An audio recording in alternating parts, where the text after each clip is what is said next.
Hello and welcome to Blackwater D&D, where we're on Zoom, but not permanently, but we're on Zoom again, and we're excited about it because we have an amazing guest, and we don't put dice in our mouths.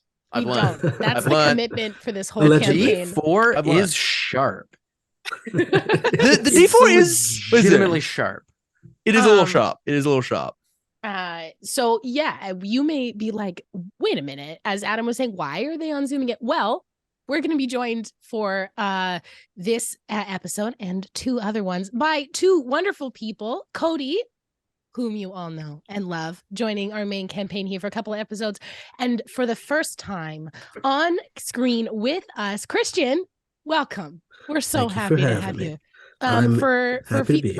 For folks who don't know you, please introduce yourself and who you are and what you do. Who am I? I'm Christian Navarro. I'm an actor and D&D enthusiast, and I'm super excited to be here with all of you lovely human beings to tell some stories and play some D&D. And if y'all didn't know that Christian was coming to join us, you have been under a rock and not following us on social, so you need to go do that right now. Right now. Right now. So yes, we will be back in the studio next week, and we were in studio last week. So these wonderful Zoom episodes will be part of a 3-part arc, where we get a little bit of insight into what happened right after the prologue, and picking up, I don't know. We'll see what happens. I'm going to let Tim handle all of that. So I'm going to jump into some very, very quick announcements here. So a big thank you to our sponsors and partners. We are proud to be sponsored by Sirenscape because epic games require epic sound, and we are also stoked to be using Epidemic Sound for this campaign. We are partnered with Legend Keeper. It is the ultimate world building tool. Oh, goodness. Created by DMs for DMs. Tim has been using it for this campaign. Tim, how's it going? How is it going with Legend Keeper so far? I love it. And it also is it's overwhelming how specific I can make it. It's very cool. That's amazing. Yeah, so we love Legend Keeper. And if you have any questions about it, you're welcome to pop in our Discord and ask about them. We love it so much. So thank you to the wonderful folks at Legend Keeper for sponsoring us. You can type !Legend Keeper in the chat for more info. Our Campaign 2 mini sponsor is MTM Printworks. MTM Printworks is your one-stop shop for all your sorts of tabletop minis. They have everything you need to take your table to the next level, from sci-fi to Western to fantasy to modern. They're just a delight. Their proprietor, Max, is a sweetheart, and the printing is just amazing. It's super high quality resin printing, and they ship it to you very, very quickly. So type !MTM in the chat for more info. My brain being what it is, when you said mini sponsor, I was like, oh, are they only sponsoring us for a short amount of time? And then you're like, Just for for all this of our arc. minis. I was like, oh yeah, Minis. that makes more sense than what my brain thought. When I saw Max to pick up our minis a while back, he was like, so just let me know when you have big bads that are ready to print. I was like, Max, don't tell Tim that. If we don't print the big bads, they just won't happen. Okay. Yeah, it doesn't have to happen. It doesn't have to happen that way. Our campaign artist is the incomparable Tiana Kovacevic. You can find her art all over the channel. You know it and you love it. You can find her at Mr._Marston on Instagram. We love her so much. And Tiana, thank you for bringing our sweet babies to life. Art for Christian's character and Cody's character, also done by Tiana, of course. And you saw the teaser on Twitter and Instagram. So thank you so much. We also have a fantastic dice sponsor in the wonderful, wonderful gentleman, Robin from Familiar Dice.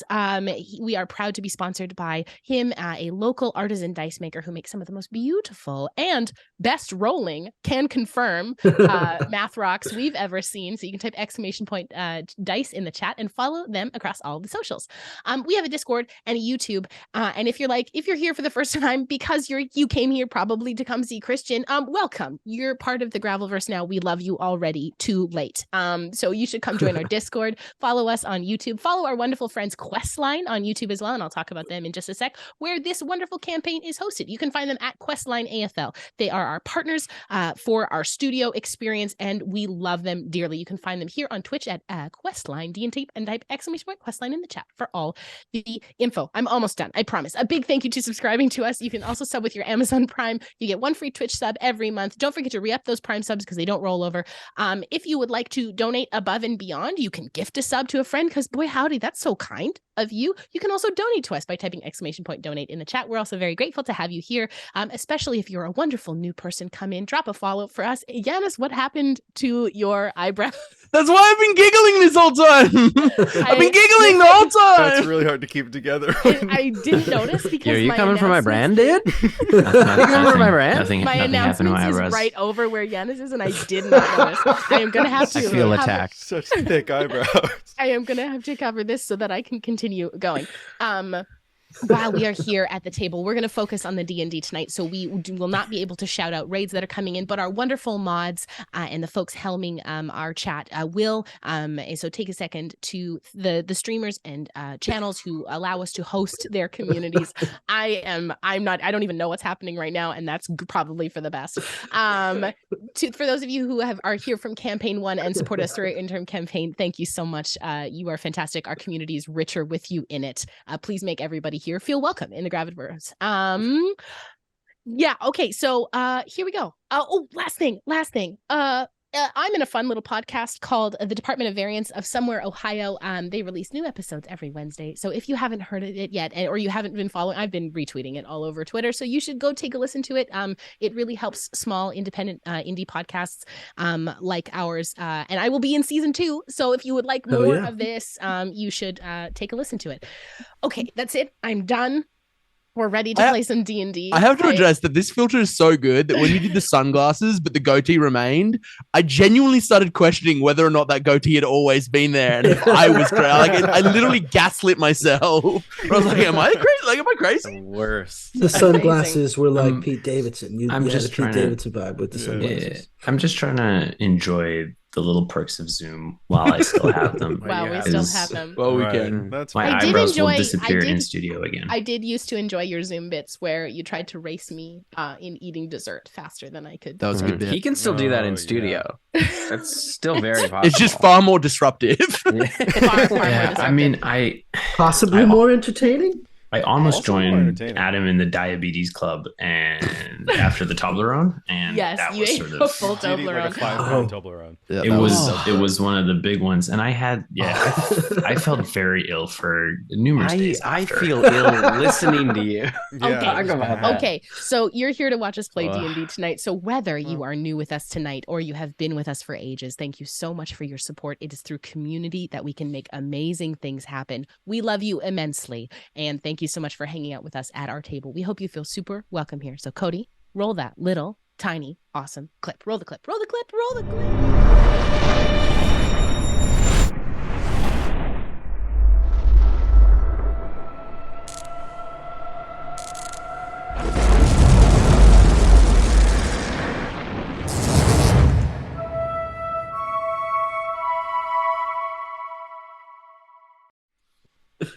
And we're back. Take it away, Tim. Welcome. So, last we left off, Marith burst through the room, throwing swords at your feet as you felt the ship kind of rock.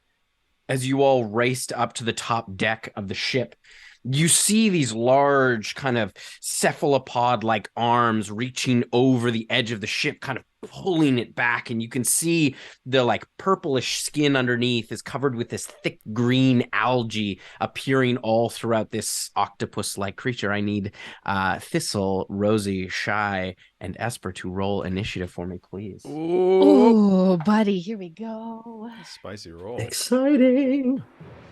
Oh, I thought that was a 1 in front of that 3, but it's just like a piece of coloration. So that's a 6. It was a 13 for a second there. Which would be a 16, which would be pretty cool. But I got a 4. Oh no. He'll call it up. Yeah. All right. Oh, the octopus did well. Rude. No. sentence you never want to hear. I rolled a natural 20. No. Oh, no. That's the first natural 20 with your dice. With- That's good, though. With That's the good. Robin dice. Thank you, With Robin. Robin, Yeah. Oh, okay, that's good. I'm not even going to try 20 or 25 to 20. Not We're there yet. 19. 1 19 19. for Thistle. Nice. I didn't listen. I apologize. That did not fall between 20 and 25. 20 to 15. 17.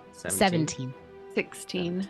16. Nice. That's better Okay. cleric numbers than I ever had. You're doing great.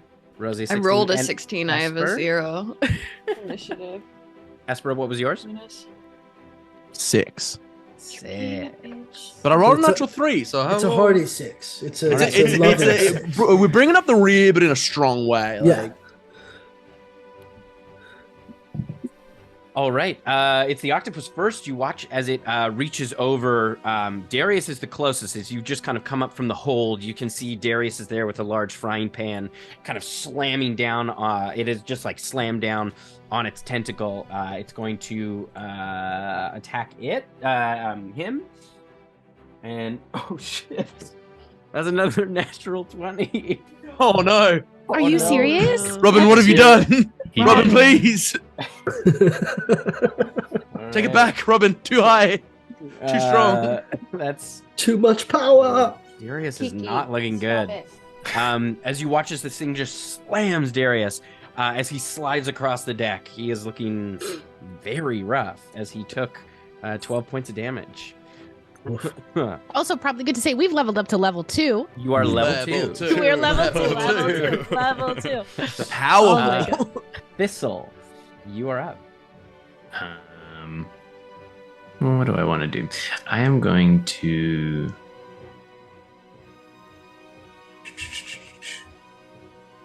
So many options. Turn into There a bird is- and fly away. Yes, peace out. I'm gonna walk into a tree that is myself and leave. Sorry. We're all learning new characters as we go here. Yeah. You've ever learned at the Delightful. table? That's what we're doing. So I also okay. I will walk up to Darius. It's Darius, right? Yeah. Yeah. Walk up to Darius and can I see any sort of like cuts or is it all internal bleeding? It seems mostly like bludgeoning, like internally. Like he's coughing up blood. Okay. I will place my hand on his chest, and as you do, you sort of see, like each of my fingers. It's almost as though they are sprouting roots that sort of like creep into him. So like out of the fingers, more little tendrils crawl as like something taking root. And I will cast Healing Word Nice. on him. What's the word?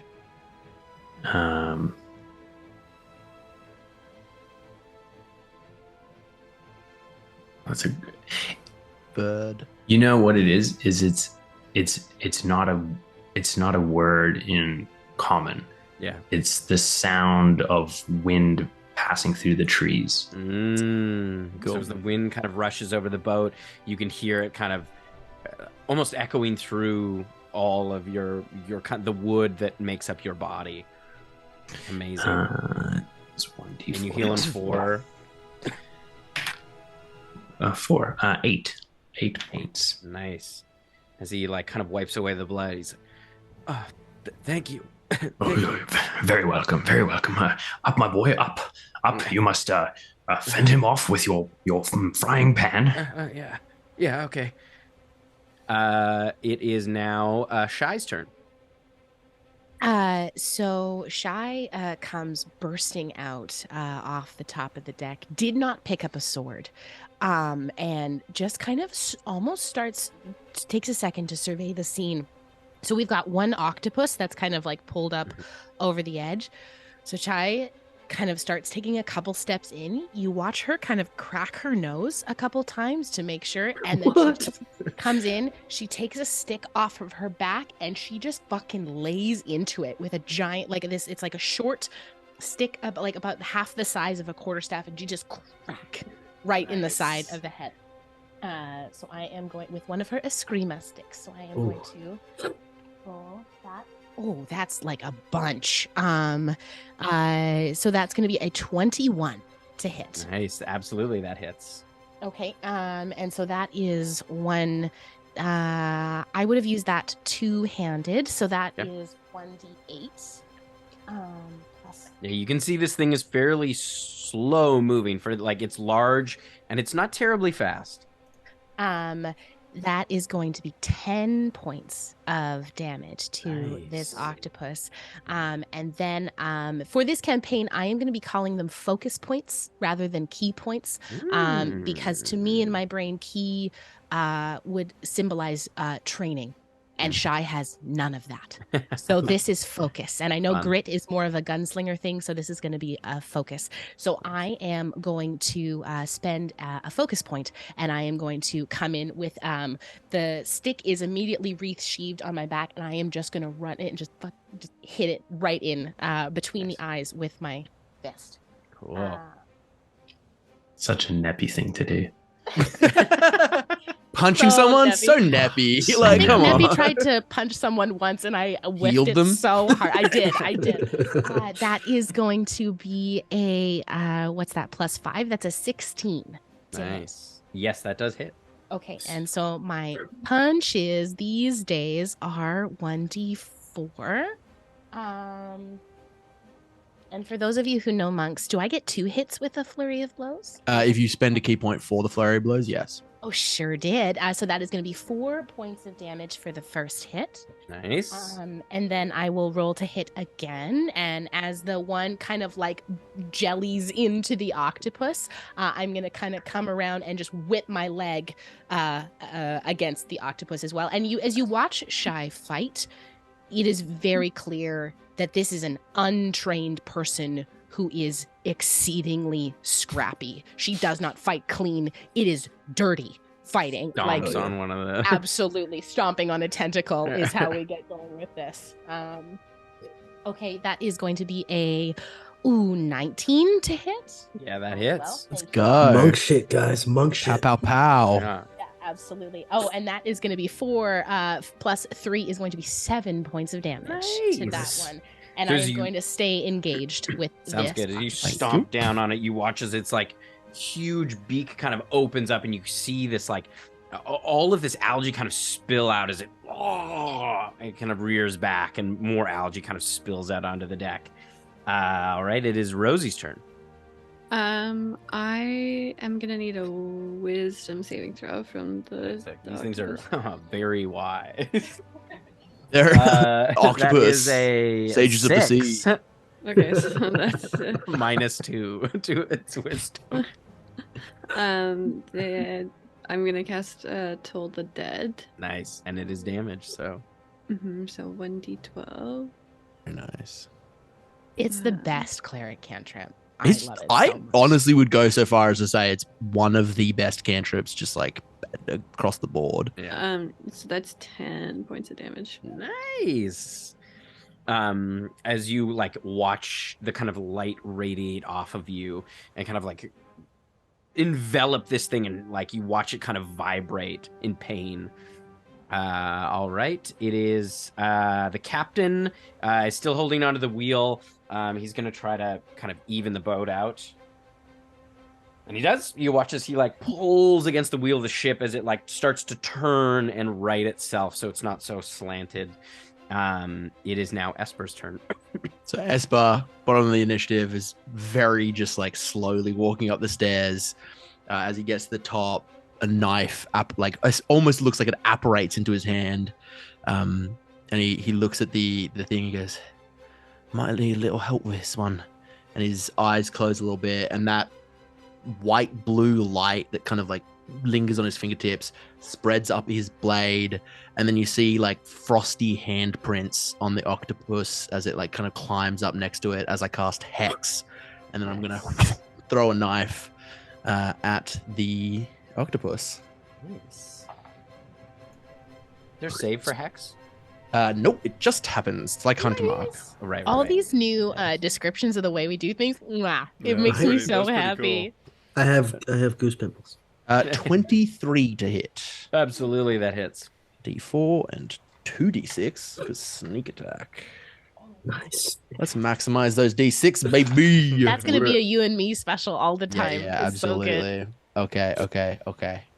That is 5, 11, 14 as the knife flies through the air. 14, Sinks into nice. the octopus.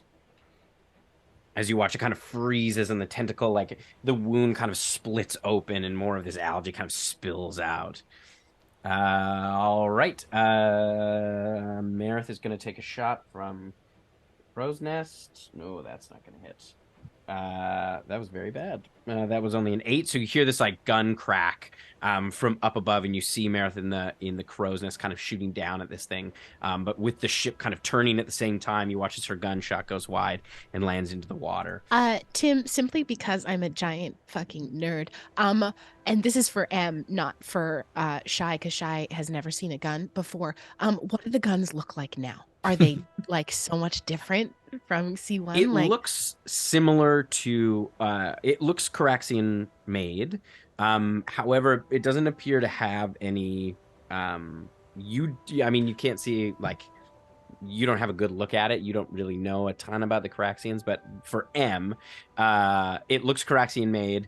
You don't see a blue crystal in it, but there is a crystal like encased in the kind of body of the gun.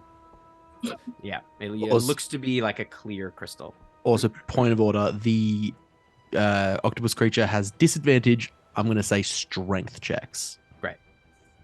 All right, Darius is going to get up and try to smack this thing. You rolled a 3, so you got a 6. It does not hit as he kind of gets up, and there's like a tentacle nearby, and he like again, like as the thing is turning, he entirely slips, and he falls down on the ground again as he's lying prone with his heavy frying pan. It is the octopus's turn. It's going to attack you, Shy, as one of the tentacles kind of rears up. That is a 15 to hit. Meets it, beats it. Yes, indeed. Ooh. And that is 9 points of bludgeoning damage. Ouchie. As you just feel this heavy weight slam down onto you, and it slams right into your shoulder and kind of rolls off. And you feel the kind of stinging pain through your whole body from the weight. All right, it is Thistle's turn.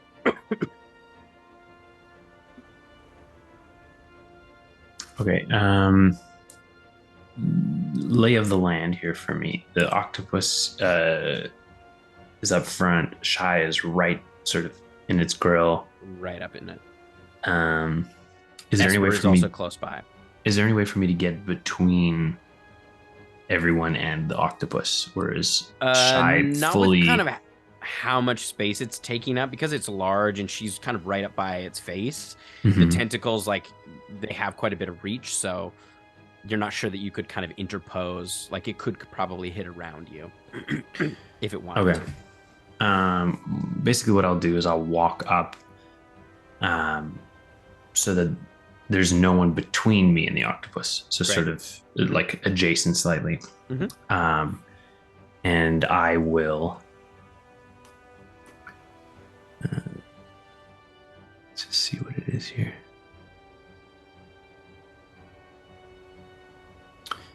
I will you see I start knocking, sort of tapping on my armor, like trying to find the right sort of spot.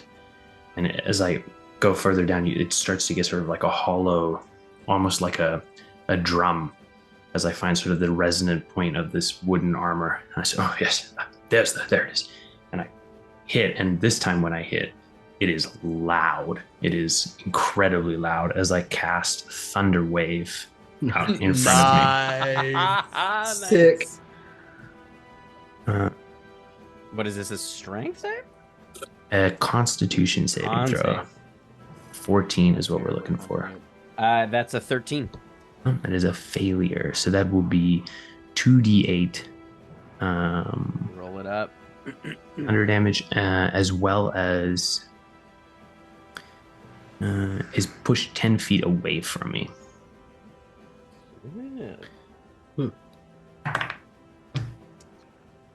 That is a 8 points of thunder damage all up.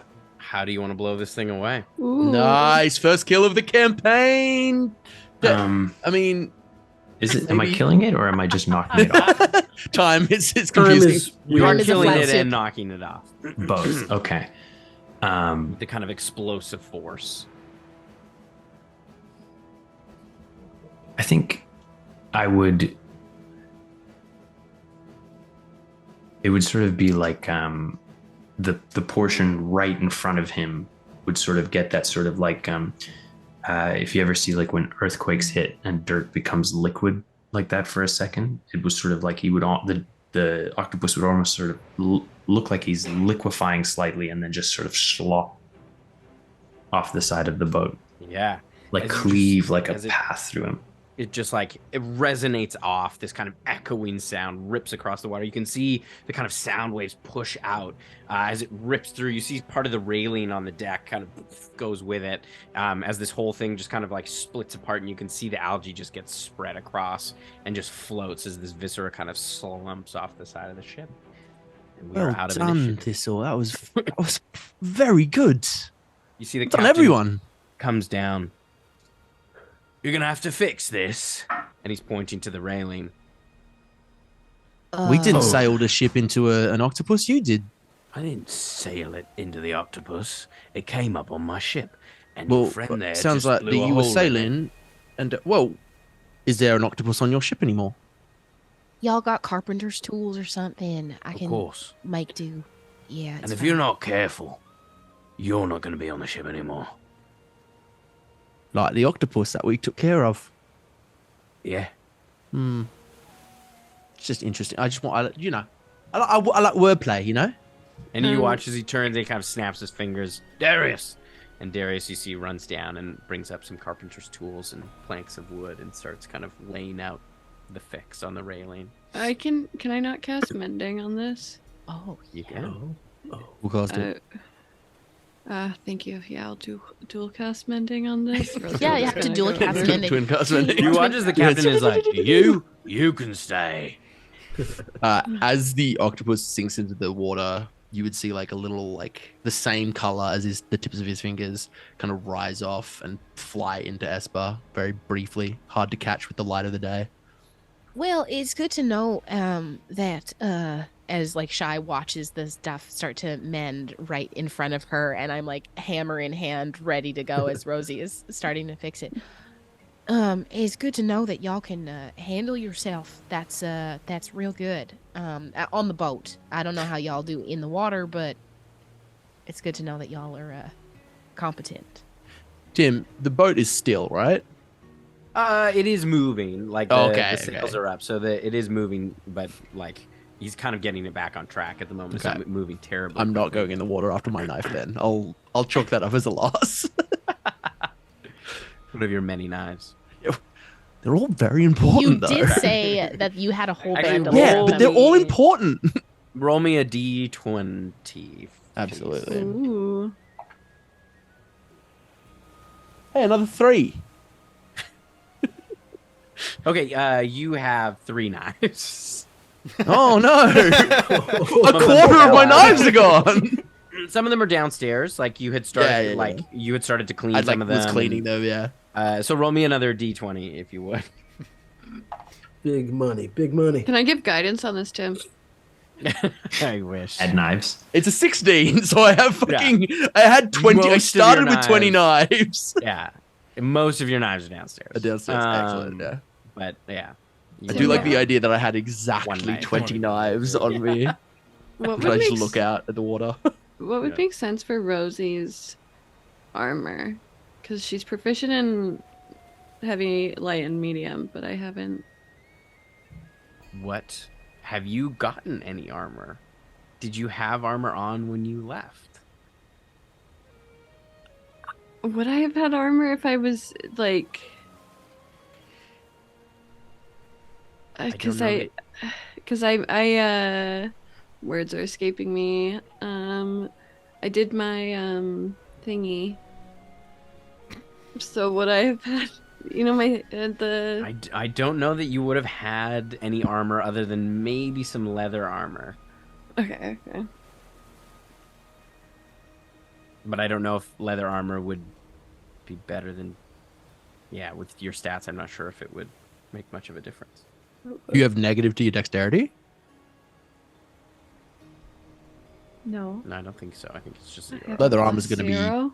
Leather armor's going to be an extra 1 AC then. So you would probably have, you'd probably just have leathers at this point. You Like may hide? have had a set, just like hide armor. You may have had That's a 12. armor back at the temple, but you weren't wearing it at the time. You wouldn't have been wearing it at the time you left. Real squishy As right the now. ship continues to sail on, day passes into evening. You spend the next week at sea, sailing with this crew, getting to know them a little bit, but they are keeping their distance somewhat. Other than Darius. Darius is fairly open and willing to chat. As the cook, he's bringing you your meals. I feel like You over are the course of the week, I try and gamble with Darius as much as possible, and I try to teach Rosie how to gamble, and then while Darius isn't there, how to shark. Like basically just teaching Rosie how to just be like an absolute card shark. But Darius like does at any love to opportunity, gamble. at any opportunity, I'm like, hey, Darius, want to play cards? Oh, yeah, I do. Yeah, Great. absolutely. It'd be really great because Rosie would just be really bad. Like, just too honest. It's kind of evening out. It's like Yeah, Darius like is no- losing to Esper, but he's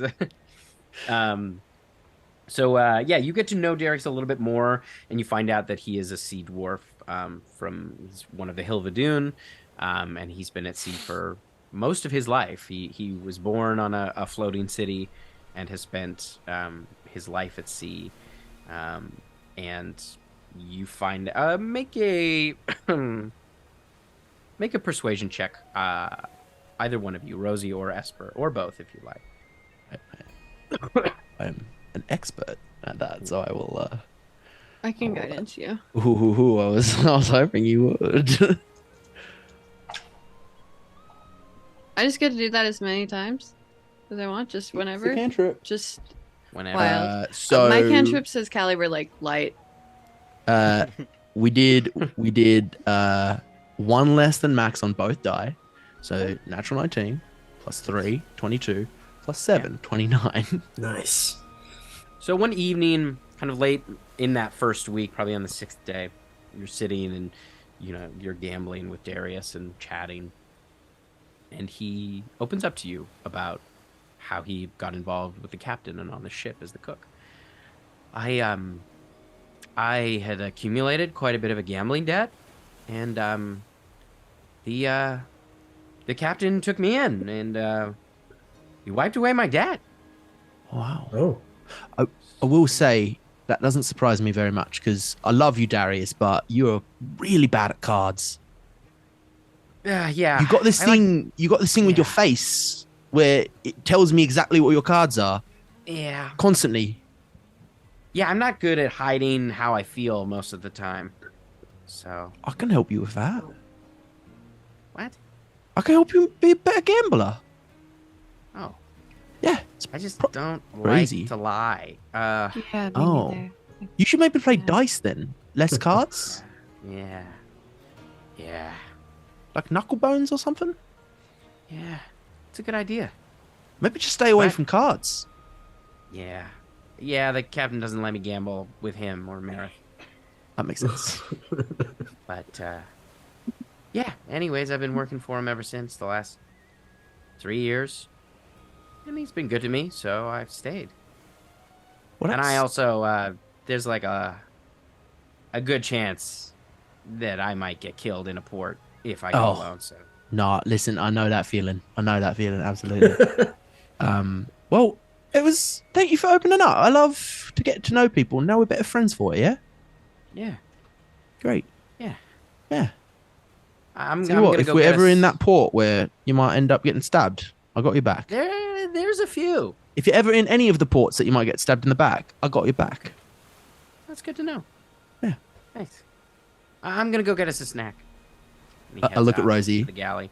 Isn't he just the sweetest fella? Yes, he's real nice. Oh, that's lovely. You also got to work on your face because you're giving it away just like almost as bad as Darius, honestly. Yeah, I Like smile less when you know that you got a good hand. When you like see the good cards, don't your eyes widen and your mouth opens up, and that's usually a sign that like I should not be betting because you got good cards. You know, blank face.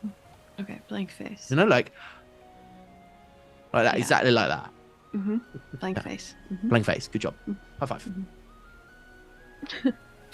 So the rest of the week goes by, and on the 7th day, coming to evening, kind of the sun is starting to set. The captain brings you all into his quarters, and you can see at the back of the ship, he's got kind of a large table and desk, aside from his cot. All right, we're getting close. Now, the reason I brought you all here is, we're going after a ship. I got a tip just before we left about an expedition, right? And this ship is a real jewel. And I have reason to believe they've got quite a bit of treasure on board. Now, Mareth has spotted it, and we should reach it by this evening. So, and you see he takes out little models. A model of the ship you're on, the Mist. I'm sorry, he takes out minis. You gonna play some D&D? We're gonna play some D&D right now. He gets some 20-sided He shapes. says roll initiative. Another model ship.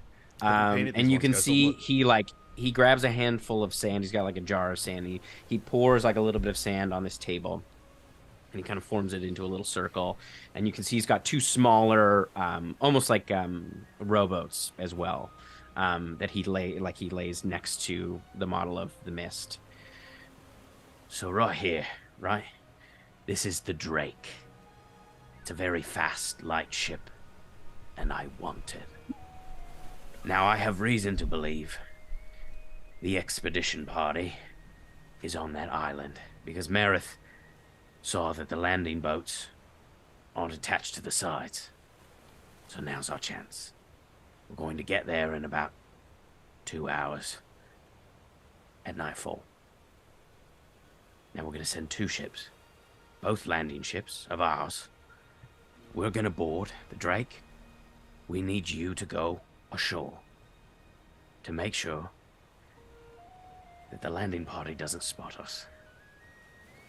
Now we'll see if there's any campfires ashore, and if there is, we'll have you both. We'll all go to the Drake, but if there's none, we'll have you go there just in case. As soon as you hear any sign, hop back in the ship, sail back out to the Drake, and we'll all make off, all right? So you don't want us to distract them or anything. If we can't, if not alert them to our presence, just see I mean, if they're you want to there. kill the expedition party, that would be very helpful. I mean, I'd sure. rather not kill anybody that don't deserve killing. If we're just going to take a boat, we're going to take a boat. But so we just make sure they're there, and then we hop back in the rowboat and go back. And if you could destroy their rowboats on the shore, that would be a little bonus. Then they can't chase us. But wouldn't that leave them stuck on the island? I think that's the point, Rosie. I mean, if they don't have some kind of emergency plan, if that should happen, I mean, that's on them. That's true. Do we Tim, know? Oh, do we know where this Maybe we can expedition? leave them one boat, because then they wouldn't all be able to fit into all their boats together if we leave them one boat. But would you put a hole in it and leave them one of the buckets? So they can get there. They would just have to bail as they go, but it's going to be slower that way. Can we, if we do that, can we leave them both boats? Or all their boats, and just put holes in all their boats? Make a persuasion check for me. Can I guidance myself? I think so. Can you? Yeah, I can? Did it all the time. Okay. Self-guidance. Self-guidance. She just whispers to Tim. herself. Could you allow me to reskin something? My eerie token. I was thinking, I like the idea. Could he have like a little bag of knuckle bones that he carries around with him, and he takes one out and like whispers into it, and that's his eerie token rather than him D4 having to pull a body part off? Persuasion? Yeah, that sounds great. Great. No, you gotta keep taking out teeth. Go check out That his first teeth. one was still a tooth. It was still That's two. Yeah, that's that canon. first one. That's That's this a- really special. Over the week, he's like that's what he's been gambling with Darius. He's been taking like little knuckle bones from like the things Yeah. that he uses in the food. What was your- 21. I got a 15 and a 4 plus All 2.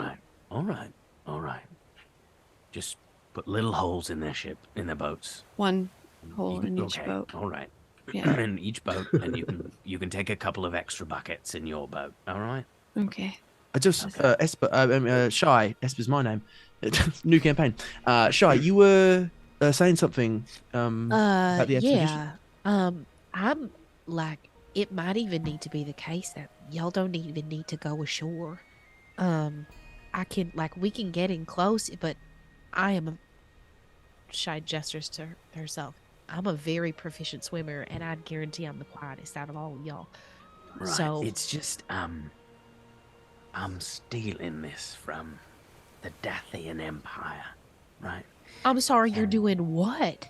Yeah, it's a Dathian ship, and they're not kind to prisoners or pirates. So I'd rather if you did go, you didn't go alone. just 'cause Yeah, I- no, there's absolutely no way I'd be going alone Yeah. now. I met a couple Dathians one time, and that was a lot. Mhm. So I would like to try to slip my eerie token into Shy's hand, my like knucklebone into Shy's hand. Sorry, Make a Fish, sleight of I can't- hand check. Yeah.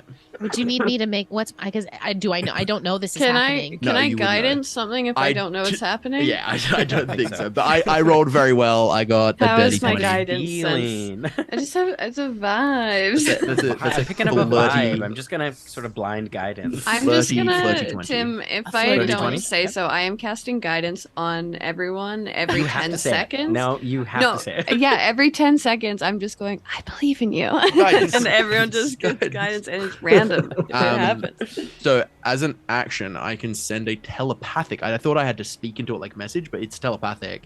And I feel like over the week I would have like shown Shy this is like a tactical thing, and in Shy's head, she would hear, "Listen, I don't love the fact that he's putting us on the shore. Feels like a double cross. Just a thought." Can I reply to that message?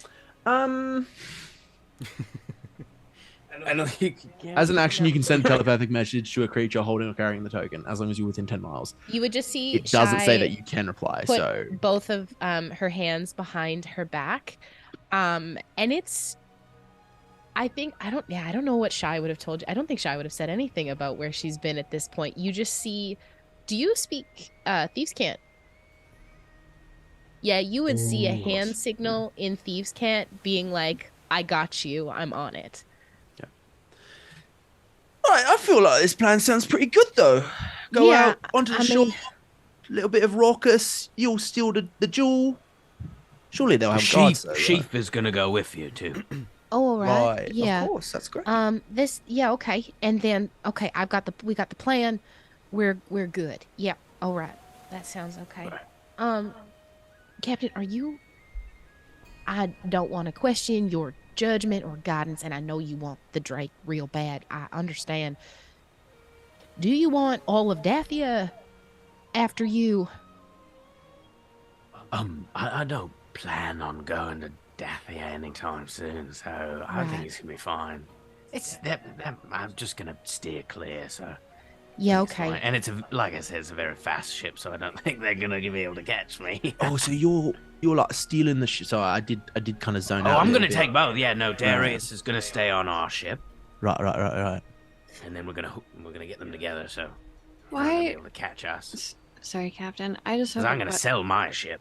Right. I I just gotta take it back. I just have a question about Mm-hmm. the not questioning your plan, I guess, in any sense, just like Right. why would you have your cook drive the ship and not your I'm forgetting the sail term. First mate. My first mate. For your first mate, yeah. Well, I don't know if you saw, right? Darius is not much of a fighter, yeah? He can handle a wheel. I trust him with a wheel.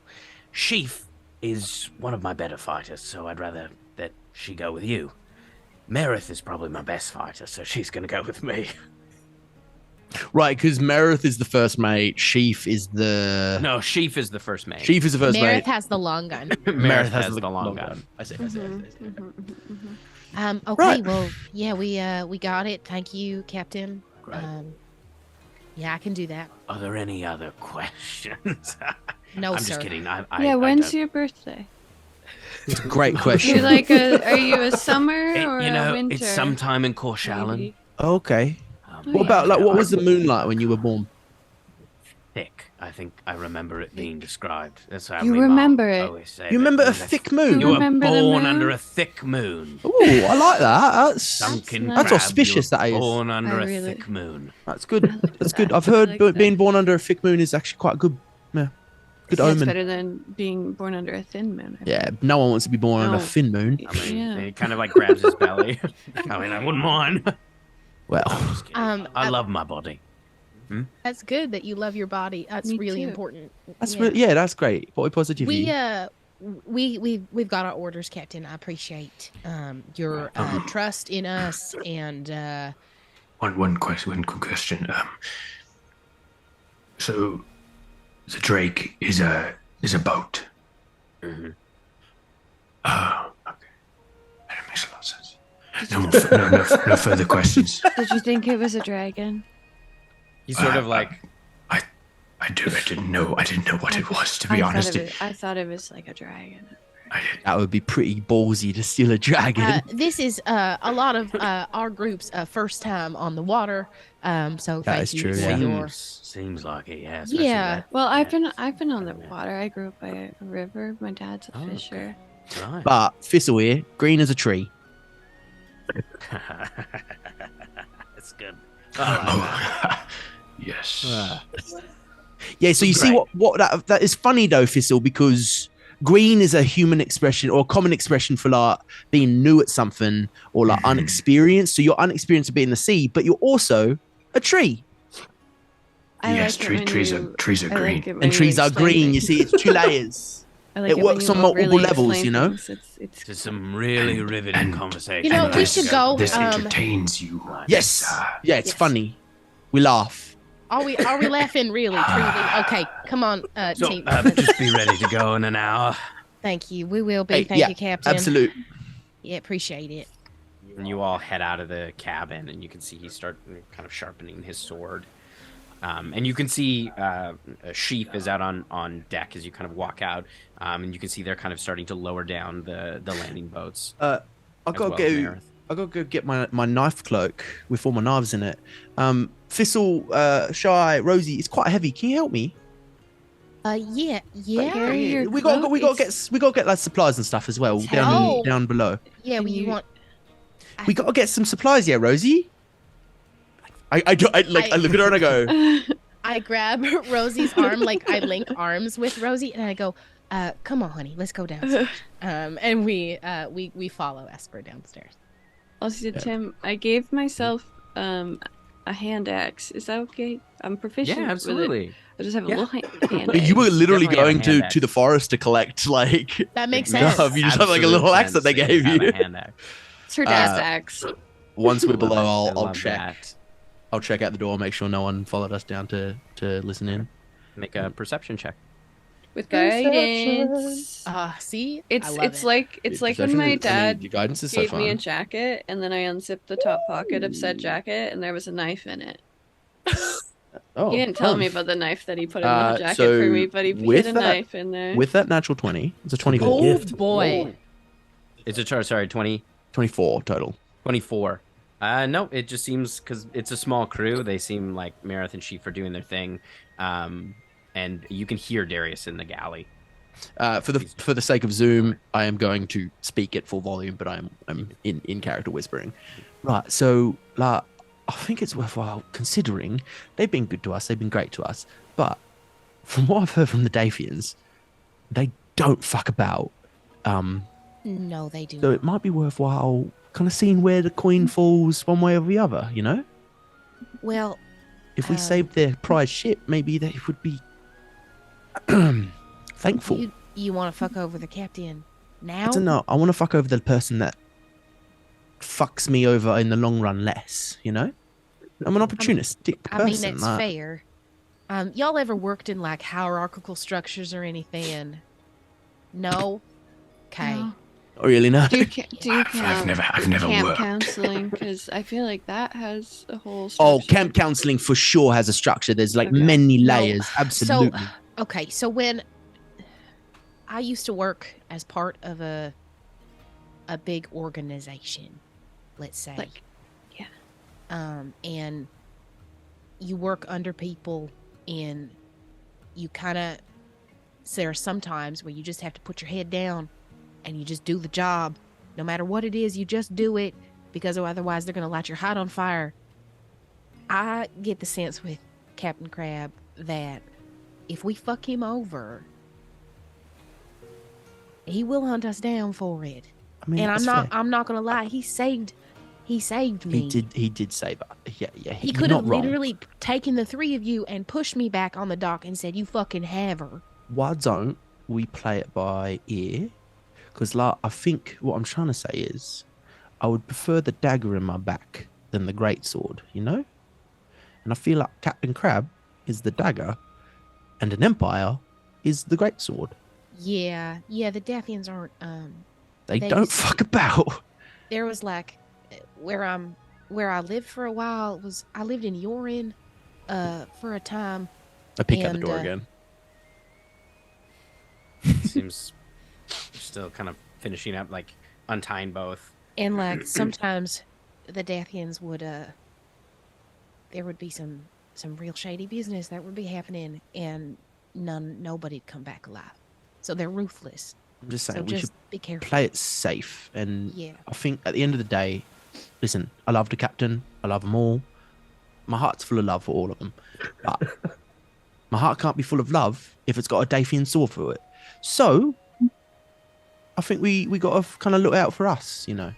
We're the originals. Oh, we're in us now. We're in us. the four of What us are in- you talking about? We stayed in an attic together for like 2 minutes, and then we ran from the attic, and then we ran into each other in the streets, and we became best friends. And we've told each other our deeper secrets. So we're proper close. Yeah. I'm just saying, we're in us now. We're the friends four. No. We're the chaotic comrades. Mm. That's us. The It's gonna chaotic take comrades. Again, as someone who none of you worked in hierarchy, names are very important. So we'll workshop it a bit. Okay. All right. Let's go. Let's get out of here before the captain thinks something's right. All right, so you. What about the badass besties? Nope. Nope. I like that one. I think that's a good one. I like that one. Ah. You head Because back also- up after also a fact. the hour kind of heads by, and you see Marith kind of ushers you up to the top deck, and is like, you can see all the lights on the ship have been extinguished, and there's just a sliver of a moon, and you can see the kind of outline of the island in the distance, and you can see the Drake a little ways ahead. You see like it's a small kind of long ship, and you can see just one large sail, and a beautiful kind of like, you can see the silhouette of a dragon on the front of the ship. It's just gorgeous. And you can see the kind of like, there is sort of glinting in a little bit of the light. You can see the kind of like gold trimming along the edges and along the like kind of bow of the ship. As you watch as the ship kind of like sails relatively close, and it like, you can see Sheaf is up on the top in the crow's nest with a long kind of telescope, sort of looking, and she kind of brings it back down. It looks like we're in the clear. There's no campfires on shore, so let's go. She loads you into the ship off the right side of the boat. No campfires being on shore means that There's no camp on shore, so it seems like if there is a camp, it's probably like farther. Oh, into the I see. island. Okay, There's kind of a okay. jungle. I was like, is that a good thing for us, or is that mean And just they on the want us ship? to make sure that Like- their people are on the shore so Yeah, that they okay. can take the boat without any issue. Right. Yeah, they're trying to be sneaky about it. Okay. I have to figure out what Kiki wants, or she's gonna continue to scratch this door relentlessly. Yeah, sounds good. So we So yeah, Sheaf kind of lowers the ladder into the ship, and you watch as she kind of like pulls her cloak over close as she climbs down to the front of the ship, kind of hunching low. She postures you down, and you watch Marith and the captain hop into the other ship, and they start rowing as you start kind of rowing out Tim. together. I'm a swim. Okay. I'm gonna dive into the water and I'm gonna swim because I can breathe underwater. Before Shy hits the water, seeing that she's signaled in Thieves' Cant, I would signal like a little, I've got your back. Yeah, so I'm gonna swim alongside of the rowboat.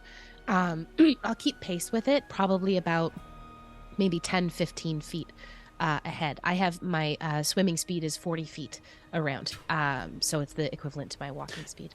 Thistle, Before we leave, Thistle would sort of give a little whisper to Sprig, and he would take off and sort of get up high and watch from above. Kind of very quietly, though. I can't do it quietly. He takes off and flies, kind of in a wide arc around the Drake. You watch, like, as you've seen as this, and his flight pattern kind of changes. You watch his wing beats kind of move slightly differently as he starts to glide, trying to emulate a seagull. this is a new day, right? I get my... Yes, Oh, yeah. cool. A week's gone by, you get all you're all rested. Yes, I'm not gonna long rest. Up. Thistle, you seem like a strong fella. Do you want to row the boat? Or Shiva, is that something you want to do?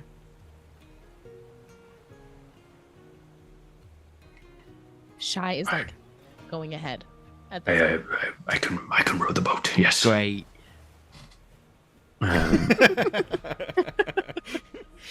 Lounging. Get in and start. Fully like legs up lounging. Yeah. So you start pulling as you the kind of two ships are sort of keeping pace. You watch Marith is rowing the other boat.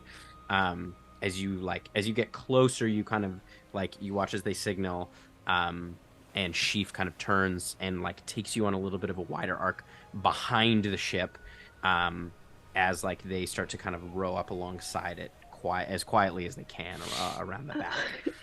And you continue onto the shore, which is probably about 300 feet away past the boat. And you watch as they kind of pull the other boat just in the kind of like the bow of the ship, or not the bow, the aft, right at the back. And kind of waiting for you to get ashore before they board, just in case. And a few minutes go by, and it's kind of tense, and you arrive onto the shore. Thistle and Rosie, are either of you, and Shiva, I guess as well, are either of you very good at like being quiet and sneaking and blending in, or? No. Great. Very quiet. Very quiet. Great. Thistle? What do you think? Clacks the oars. Right, like I'm gonna say no, but I don't want to be offensive. So, no. This is very correct. Very correct. Okay, great. This is a very apt So, assumption.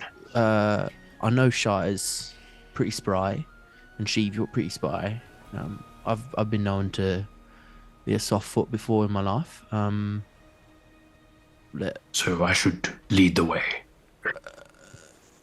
Maybe You're not this sweet. time, unless we just want I like should let be in them the know back. we're here. I should why be in the don't- back then. You should be in the Probably. back. Why I think don't so, yeah. Sheaf and I take a couple steps ahead, and then Esper, I'll signal to you.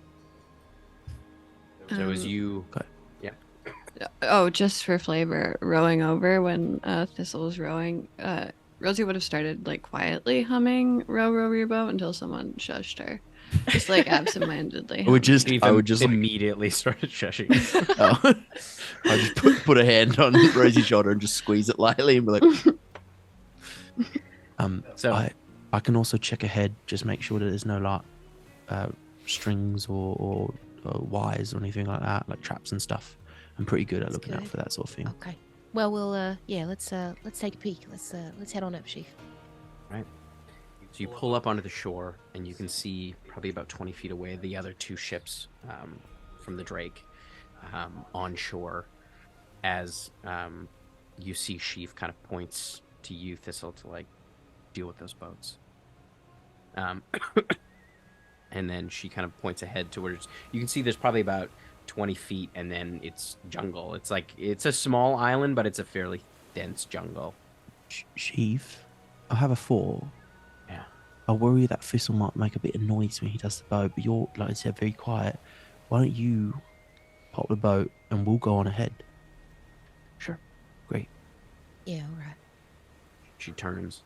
And you watch as she she kind of opens her cloak, and sort of hides her other hand, and you can see very briefly a light kind of comes on and comes off, and you can see the two, the captain and Marith, kind of start climbing up the side of the ship, and she heads over to the other boats. Well, So- shall we? Shall we? All right. Man, I haven't done a good sneak like this in a while. I'm going to do something that is a classic but with a twist. I'm going to do a rogue watch. I'm going to check for traps Ooh. through the All right. forest. I feel like our wizard desperately attempting to be a rogue in the last campaign is Very funny. That is an 18 total. All right. So you head kind of the edges of the jungle as you all move forward. And you can see the tracks up the sand. There looks like maybe 8 people that head into the jungle. As you investigate, you don't see any traps. I would point out that we are outnumbered, though. Do you go farther into the jungle? I would, yeah. You head in probably about, a few minutes in as you're kind of heading through. I'll have you all make stealth checks for me, please. You would see as we start sneaking into the woods, you guys would see Thistle takes a step, one of the early steps. He notices the noise and he sort of realizes what it means and sorry, let me just adjust something. And you'll see he sort of starts to rotate his armor and it sort of clicks and then it starts to shift and change and he falls to all four and you watch him as he slowly shifts into a black panther. What? Sort of rolls his back. Now, is the panther made of wood? No. Is it like a briar panther? No. No, he is a Just regular panther. Just a regular panther. But you see Can- the same sort of lines of that sort of emerald sort of go through him. Shy that. comes up, and as Thistle kind of goes into cat form, you just get a little scritch right behind the ear. Yeah, okay. This is good. Yeah, all right. This definitely works, yeah. This works. Yeah. Okay, let's I can't cast guidance on everyone, right? one. Okay, I choose. She's gone Myself. guidance crazy. Honestly, as a cleric, you get guidance crazy. All right. Make Oh. those stealth checks. That's going to be a 21 for me. Nice. 17 was- for me. Mine was a 20 with guidance. Love Nice. that. That's a +0. I'm just rolling well. My stealth goes from a +0 to a +6. Damn. Total of 25. Epic. Yes, Epic, the rogue epic, had the epic. least stealth. Let's go. We're playing out of type. So you very quietly kind of move through the trees.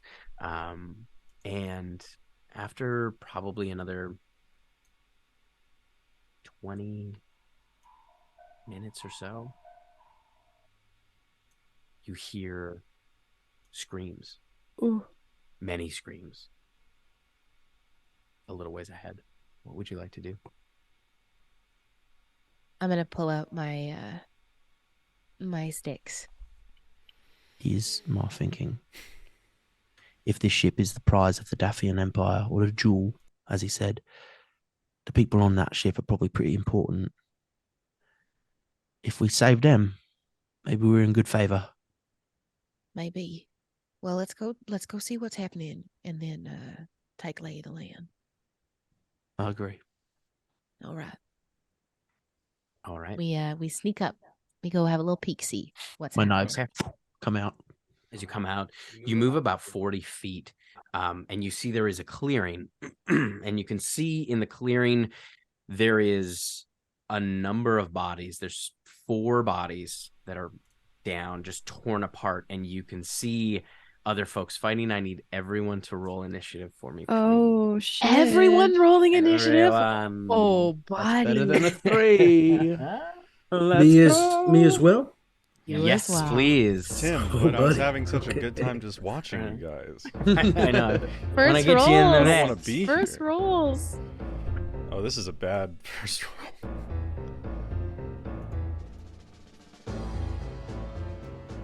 Oh boy. Oh boy. Oh boy. Here we go. Here we go. All right. 25 to 20. No chance. 20 to 15. 19. 19. Ooh. 19. I think You're Esper gonna be goes high. first. Yeah. I go 100%. +3. Was this a start of a new day compared to? The octopus fight, And, yeah. and if I am a cleric, Yes. I go through my spell book. Every day. I go through 'em every day, and that you includes can- cantrips. No, your cantrips stay the same. Yeah, cantrips are static. Cantrips stay the same, but your spells can change, and you'll Or have leveled your spells. domain spell 'Cause you're- always prepared. Because your deity is just showering down love upon you. You basically Okay. say, "This is what I need this morning." There's a new mommy's And can I hear? favorite. I Can I hear? know. I Can think Len's deity is gender neutral. So it's a new. Can still be a mommy. That's true. Yeah. Can I learn more cantrips? Like, do I get more cantrips As you slots level in the up. as you I level level up? Okay, Yeah. okay. I see. That's gonna be Oh. a 17 for me. 17 for Shy. Anyone else in that 20 to 15 range? 15 to 10. 13. 13 for Thistle.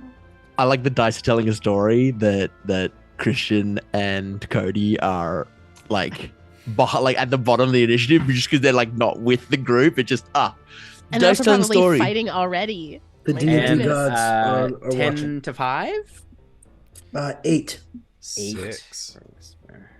8. And Valentine. 6. So you see, as you step through, you can see there are 4 dead dragonborn on the ground. You can see they've been like just slashed. You see one of them like is just kind of gasping its last breath as this armored figure is just bashing it on the ground. You can see there are 2 others kind of on the ground, gold dragonborn. They're wounded, and there is another a black dragonborn kind of in front of them. And you also see 2 other figures. Christian, can you describe what your character looks like, please? Sure. Well, you see a man fastened with a sort of gambeson, a doublet of sorts, a functional doublet that is a muted gold color, and on top of that he's got a half-plate armor, but only covering one side of his body, his right side of the body, and it's also adorned in gold and sort of fitted in gold outline, and the steel itself is Dathian steel, and so it's been worked over many times, and you see almost a ripple in the armor, and to a perceptive eye, it almost looks like dragon scale, and you see as one side of his face only, the right side of his face is covered in a golden mask that resembles half a face, half a dragon face, with a sort of spike adornment on the back, and in his hand he carries an ornate-looking longbow with a sort of obsidian black tint to it, and he also has sheathed on his back a short sword, and currently you watch as his face is transfixed in grief and horror at the moment, and he has a dark golden brown beard, bushy, and long, dark, golden brown hair that's sort of tied up and out of the way. And you swear that there's sort of a glow emanating from him, but only in the right light. And Cody, can you describe your character? Yes, absolutely. You see a very tall, but extremely lanky, long pointed ears, long lavender hair that falls back into a braid, over accessorized and underdressed, much jewelry, with a very little shirt but a very large coat, lovely purple flowy coat with fur coming out of it. Strapped to their belt is a teacup and a pan flute. In their hand is a rapier, and on their face is fear and uncertainty. You see a Firbolg. You see Valentine. Great. So you watch as you, like Esper, as you kind of step in ready to go, you can see there is like a shallow trench in the middle of this clearing through the dirt, and you can see there is a kind of this black glassy stone that kind of runs through almost like a vein, and some of it kind of sits above where the ground would be, so it would be visible, but you can see another part of it has been dug up, and you watch out of two of the dragonborn that are fallen, you watch as these kind of rusty long swords kind of wiggle and shake and fly up into the air and are kind of floating there, probably about 10 feet apart on either side of this armored figure. And the armored figure, it looks like the one that's attacking the dragonborn? Yeah, it is like, it's just kind of finished. It's slammed into this dragonborn, is kind of standing there. It like, its body is sort of contorted. Like, it doesn't wholly look natural. Am I hidden from the armored creature right now? No, you've just kind of emerged into this clearing, so it can see you. Okay, so I wouldn't. Yeah. Is anyone within 5 feet of it that is fighting it? Not at the moment. No, the creature that was there is toast. Fuck. That's fine. I am going to look and see the tethers of life get snapped free and seeing the dead bodies, and I'm just you're gonna see the badass besties are gonna see for the first time Esper's face kind of loses that like constant happiness that he always has, and he's gonna get a little stoic and be like, right, I'm sorry about this, but I can't, and he's just gonna sprint, knives come out, and then he's gonna probably about 20 feet away from where you are. He's gonna pull the blade up to his mouth and be like, little help please, and you'll see again that like as like ghostly handprints gonna land on the armor as I cast Hex, and I'm just gonna skid and drive my knife into a gap where I can see in the armor. Okay. Make an attack roll. There's a 19 to hit. Yes, that hits. As you feel your blade pierce through, there's something odd. As like you've stabbed people before, and you know there's kind of a resistance once you get past the armor. It feels empty as you pass through, as you dent the armor and get through. You puncture the armor, and you feel that the creature kind of recoils, but it doesn't feel like you've hit any flesh. But go ahead and roll your... Do you want me to separate the piercing from the necrotic? Nope. Nope. All together. All right. No. Yeah, I'm just going to drive that knife in. Adam, we're level 2. We're not at the point yet where we have to start sorting damage. I mean, it does have some, but no one's doing the kind of damage that it's... You never know. You never know. Oh, that's quite good. That's 9. That's 12 points of... It's 6 points of piercing, 6 points of necrotic. It's like drive the knife in. So yeah, you watch as you kind of drive the knife in, you see you kind of damage the armor, but then you also see this kind of like almost this like wispy smoke kind of pull out from the necrotic damage. Right. That's my bonus action and movement, so that's me. Yep. All right, so it is Rosie's turn. So I might have misunderstood, but are there two Dragonborn who aren't dead and look hurt? Yes, there are two Dragonborn on on the other side of the armor. They're probably another 10 feet away. And you can see they are on the ground. They're wounded. But there is a black dragonborn kind of in front of them. And it looks like he's trying to heal. They're like tending to them. And they're, okay. So he's tending to them. And then Wysper would be probably relatively close to them. Valentine might be a little bit farther away.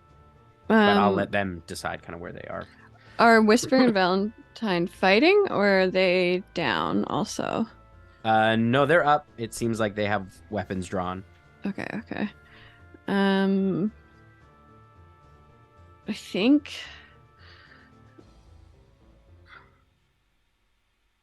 I've been trying to think about what she would do here, because I think she's so fresh baby cleric who hasn't really been in any fights. I think she would like kind of just run over to the two dragonborn that are down.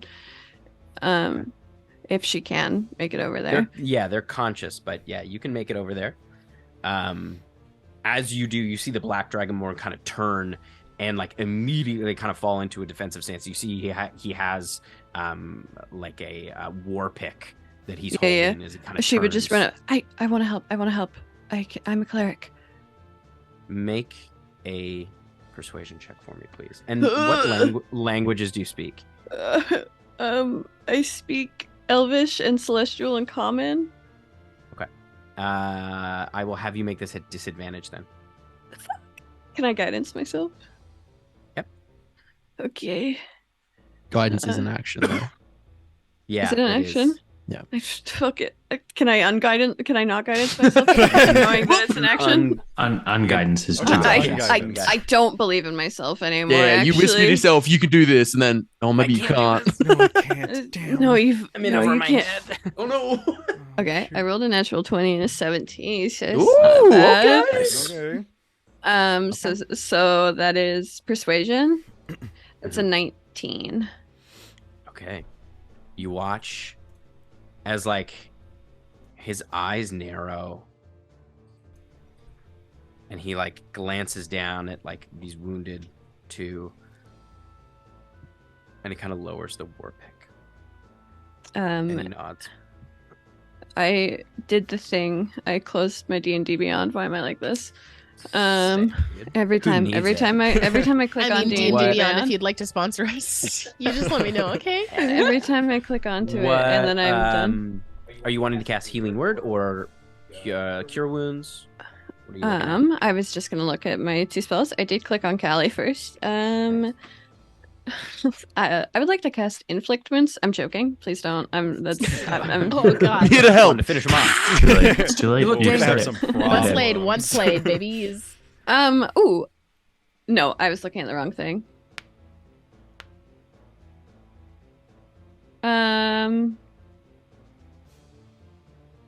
If you're a Cure wounds? I was gonna say, if you're a life cleric, I think if they're at 0, it's like maximized or something. They're not at 0. They're still Oh, okay. conscious. They're just wounded. okay. Oh no, I was just seeing Are if I wanted to be really extra or not.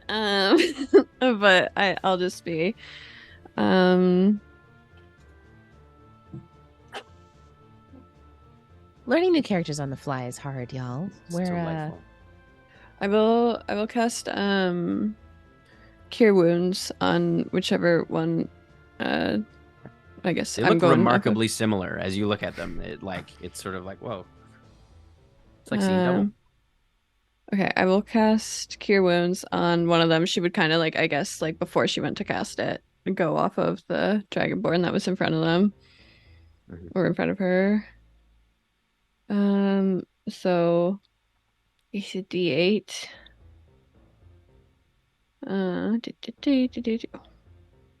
That's a 10. That's 10. Nice. It's not a Nice. 10. It's wait, no, it's not. I can't do math. Ignore me. It's 8 plus 5. 13. Nice. 13. 13. Great. So you watch the kind of large slash across the one that's closest to you kind of start to heal up. And you can see that kind of under the armor. But you watch as you touch them, you see that Dragonborn kind of physically recoil. Like it's Oh, okay. unsure. I didn't It's hurt sort it of though. like No, heard it was of just this? like it's Oh, okay. something about you touching it is like whoa, like I don't know you. But you watch as the wound heals, and there's sort of a confused look. All right. That's your Yeah, turn. that would be how many feet am I from? You're about 30 feet from the rest of the group. That took all your movement to get over there. Yeah, and is there they're gonna fight something, I'm assuming? It looks like they're fighting this. Okay, like, I'll save it. I'll save it. That's what I'll do. That's all I'll do. I'll just like stay there. Shy, you're up. Seeing my pal Esper head in and go knives out with this semblance of some form of fighting thing. I'm gonna go in and kind of come in right there, and I'm gonna like aim for where I would assume a kidney would be, because I don't know that it's not real, or like not an actual person yet. And I'm gonna come in and I'm just gonna like side punch to the kidney for my first attack. That is going to be a 14 to hit. 14 does not hit. As you slam into it, your fist just rings with pain. Oh shit, that was like one time I punched someone with a metal arm, shit. And then I'm gonna like swing around with my fist, and I'm gonna head right into where the temple would be. Nice. As I spend a focus point to do flurry of blows. Okay. That's better. That's gonna be a 17 to hit. Does not hit. What? As you're like, again, you're so confident in your movement as you punch metal, as like you hear kind of a thud, and you watch as it kind of bends, but it's like the creature hardly moves at all, and your fist aches. God damn it. God, it's around. And I'm gonna like come up in with a knee then to the inside of the groin area. Yeah, that's the frustrated play. Doesn't That's fight the pain. 1-2 punch. Fuck knee. Okay, that's a 19. That just hit. Or no, that does hit. That hits. That does hit. Let's go. Yeah, you just hear there's some swearing. Does anyone speak primordial at all? No, you just hear some like grumbly, like deep sounds come out of Shy's voice as she just starts swearing profusely. If Neppy would swear in Infernal all the time, Shy swears in primordial. That's the I realized I was supposed to ask you this, Tim, but what language would be most associated with death? I chose it like I just essentially chose the like 3 outer plane languages, but then I was like, if there's one that you can think of that you'd be like, no, that's the like language. It could be infernal, afterlife. could be abyssal, could be. It just depends on your relationship with death. I have a so if I took Could be infernal, celestial. abyssal, and celestial, that would make sense for like cool. Yeah. That's going to be 6 points of damage right to the inside of the groin. As you hear kind of frustration. like a crunch, like as you hit a part of the like a flap of the metal that kind of bends in, and you hear this kind of like crunch and squeak. All right. I would like it is the sword's turn, but I would like everyone except for Wysper and Valentine to take their headphones out, please. You monster. I'm just gonna turn So- mine off. Oh, except for Yeah. Valentine and Wysper can I keep get to them be in. here. So, you two, you had been in the middle of this expedition. You had found the kind of black vein of stone that you were looking for. And as the trench had been kind of cleared away, there was a suit of armor and 2 swords, kind of rusted metal long swords, that were alongside this. And as one of your fellow expeditioners, one of the twins,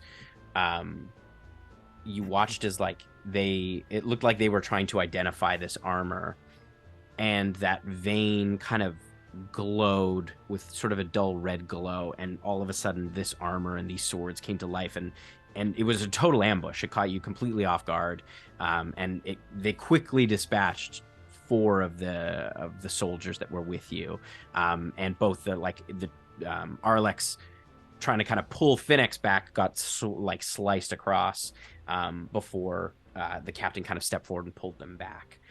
So where would you like to be positioned in this melee? I think the moment that anything was amiss, I would have pulled back as far back as I could have to a reasonable distance to have a scope of the entire space, but staying relatively within range of the twins as they are my friends. You kind of pull back to the tree line a little bit. Yeah, I imagine I've sunken into the tree line. Great.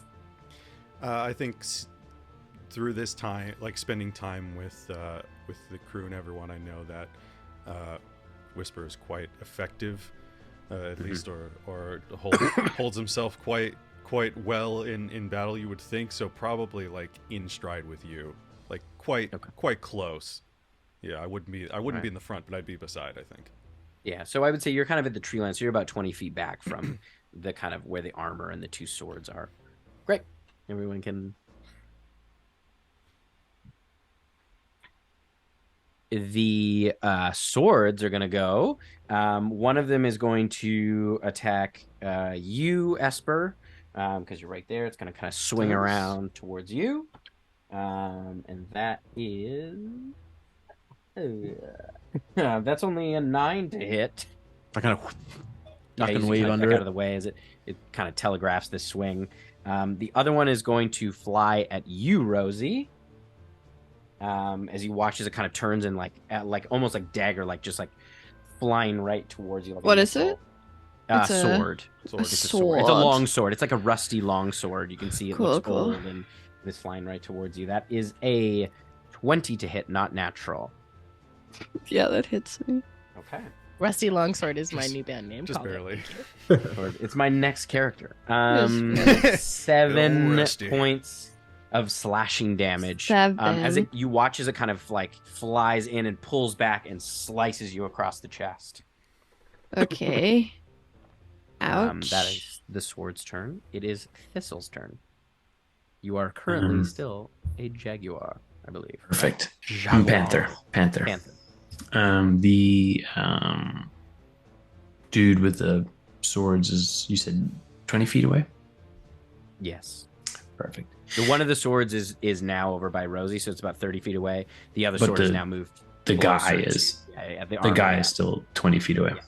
Yes. All right. Yeah.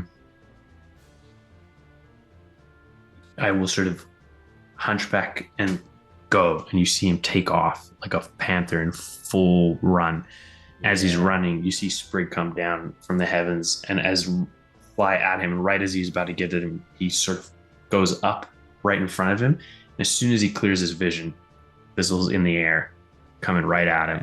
So I have a thing, as the panther, I have a thing called Pounce. If the panther moves up 20 feet straight towards a creature, I can hit it with a claw attack. So you literally as Esper is ducking, you're like leaping, like it's all kind of happening at the same time. As like I hear that. Kind of swings wide. You kind of jump through that gap. Shy just rotates around. This Sprig kind of well, you're behind it, right? So you kind of move to the side as he kind of slams into it. The target must succeed a DC 12 strength save. Nice. It has disadvantage because of Hex. Oh, it's a save. Sorry, no, it's a save. Ability checks. Sorry. That is only a 9. It's a failure. There's a failure, and then I have. That would make Hex so much stronger. Way too strong. That's probably not going to hit. 16 to hit. 16 does not hit, unfortunately. Okay. So the claw misses, but you failed the DC 12 strength saving throw, so you're knocked prone. Right. And if the target is not. Yeah, go ahead. If the target is knocked prone, I can make a bite attack as a bonus action. Amazing. Sick. So yeah, as your claw comes, you watch as it just like scrapes off the metal armor, but you manage to kind of push it down to the ground. The bite attack was an 18 to hit. That just hits. Ooh. Sheesh. 1d6. Level 2. Level 2. We so are as it fucked. gets its arm up, you just crunch down on the greave. 5 points of piercing damage. Nice. Yeah, as you bite through, you also feel that similar. It doesn't seem to be any flesh underneath. but you do crunch the metal, and the arm is all like crumpled and gnarled. All right, that's great.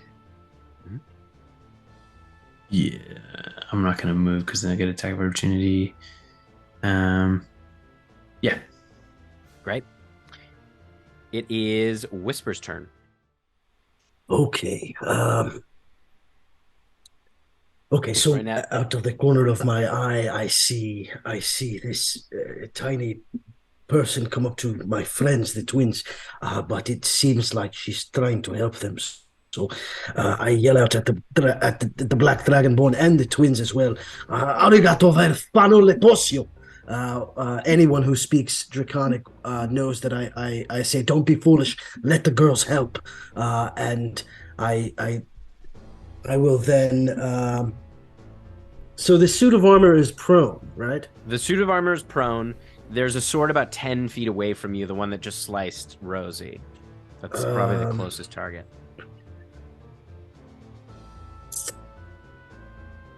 Right. Having seen that, I have my bow in hand, but I will drop the bow, and I will unsheath the sword, and I will say,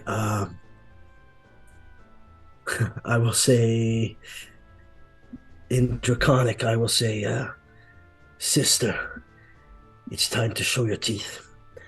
And from behind you, Rosie, you hear it first. You hear her first before you see her. You hear a low guttural, and then from the brush, a giant, big for its size, ash gray, almost the color of pewter or gunmetal. A wolf jumps from the tree line, and will position itself behind the sword. Yep. And I will sort of from 30, I imagine probably 30 feet back from where Rosie is. I'll start at a slow sort of gait, transferring my balance from one foot to the next, and I'll sort of leap into the air and come down with Night Sky to sort of intercede another strike from possibly attacking Rosie. And I will roll with advantage because my little puppy girl is flanking for me. Nice. So the way we do flanking, I should have mentioned this. Oh, tell me. We do a +2. So it adds +2 to your attack and damage. Okay, excellent. So I will roll And damage. And damage? I didn't know Nice. that. Ooh, is that new for campaign? 2 for 2. 2 for campaign 2. Love it. That is a natural 13 plus 5 to an 8. That's 18. Yes, that hits. Oh, plus 2 would be 20. 20, yeah, absolutely. Absolutely. As you connect with this sword, this kind of rusty and that's sword. 1d6 plus 3 plus 2. That's 5 plus 5. 10 points of damage. Nice. So as you slam into it, you watch as a huge chunk kind of comes out of the middle, and then now this kind of divot in the sword as the rust kind of falls off of it. And I will... Wait, you would have attacked with advantage because it's prone as well. So you could have. No, he's attacking the. Oh, the sword. The sword. Yeah. My bad. And so I've positioned myself in front of Rosie, and I'll look back to her and make eye contact, and then immediately snap back to the sword, and my puppy Char will take her attacks. Yeah. Really? Let me pull up her. We love the goodest of good girls. She is the bestest of I love girls. familiars in D&D. It's so fun. Yeah. So it's a bite attack. So nice. That's a +4. Monge. 13 plus 4. She also gets +2. So 13 plus 6 is 19. Absolutely, that hits. And that'll be 2d4 plus 2. That's 1 plus 2 is 3 plus 2 is 5 points of damage. Nice. Oh, but it's It's 2d4. I'm sorry. Right. Yeah. roll that. That's another 3, so that's 8 points of damage. Yeah. How does she break this sword? Let's go. I stand there. As I stand there with the sword in hand, well, it's probably one-handed sword, and readying myself to protect this other person here, I see Char leap and grab and snap through the center of the sword, and I'm expecting her to hold on and sort of hang there, but she bites straight through it and smashes into my chest and hits the ground and turns around and faces the suit of armor immediately, sort of between my legs. Nice. Sick. And I say in Draconic, good girl, good girl. Nice. And that is...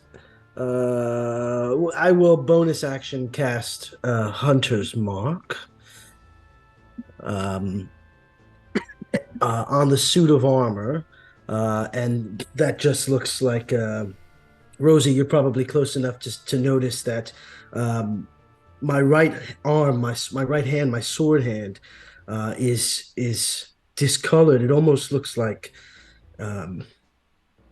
volcanic soil. And where the veins would be, it's almost like a lava color deepen, and it flares a little bit, and those lava lines flare up, and from my fingertips, a very faint crimson light energy sort of shoots from my fingertips into the suit of armor, and you see the suit of armor glow with that same sort of blood crimson color energy as it has been Hunter's marked. Yeah. Nice. Oh, so spicy. I love All right. it. It is the armor's turn. As Doesn't it have to kind of be. like Doesn't have to be. pushes up, it is going to slam the jaguar, or the panther, and that is that is a 15 to hit. Does that hit?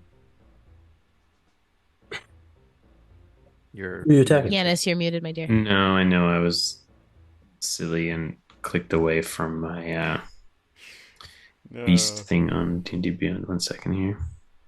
Close all tabs. Oops. Yeah, armor class my is brand. 12, Please so don't yes, steal that it. hits. Yes. So it slams down with its kind of like with its other non kind of crumpled fist. You watch as it like slams down onto your back, dealing 5 points of bludgeoning damage, and then it's going to make another attack. Bring it. That is a 15, or no, that's a 16. That one Also that hits. as well. So and then with his other like kind of crumpled hand, it's just gonna like backhand your face. You And wouldn't that Nice. is hit? another You'll hit. 5 points of bludgeoning damage. Nice. All right. That is the armor's turn. It is now Valentine's turn. Okay. Valentine is going to lean down, grab a bunch of dirt, turn around and throw it at the Oh. Dragonborns, as well as Wysper, and say, "Okay, time to go." And I'm going to throw this like dirt at them. As you see flying through the air, the dirt is going to change into basically like a lavender mist. I'm going to use a Bardic Inspiration. I'm going to burn a Bardic Inspiration, and because I have Mantle of Inspiration, you now get, I believe it's, let me look up.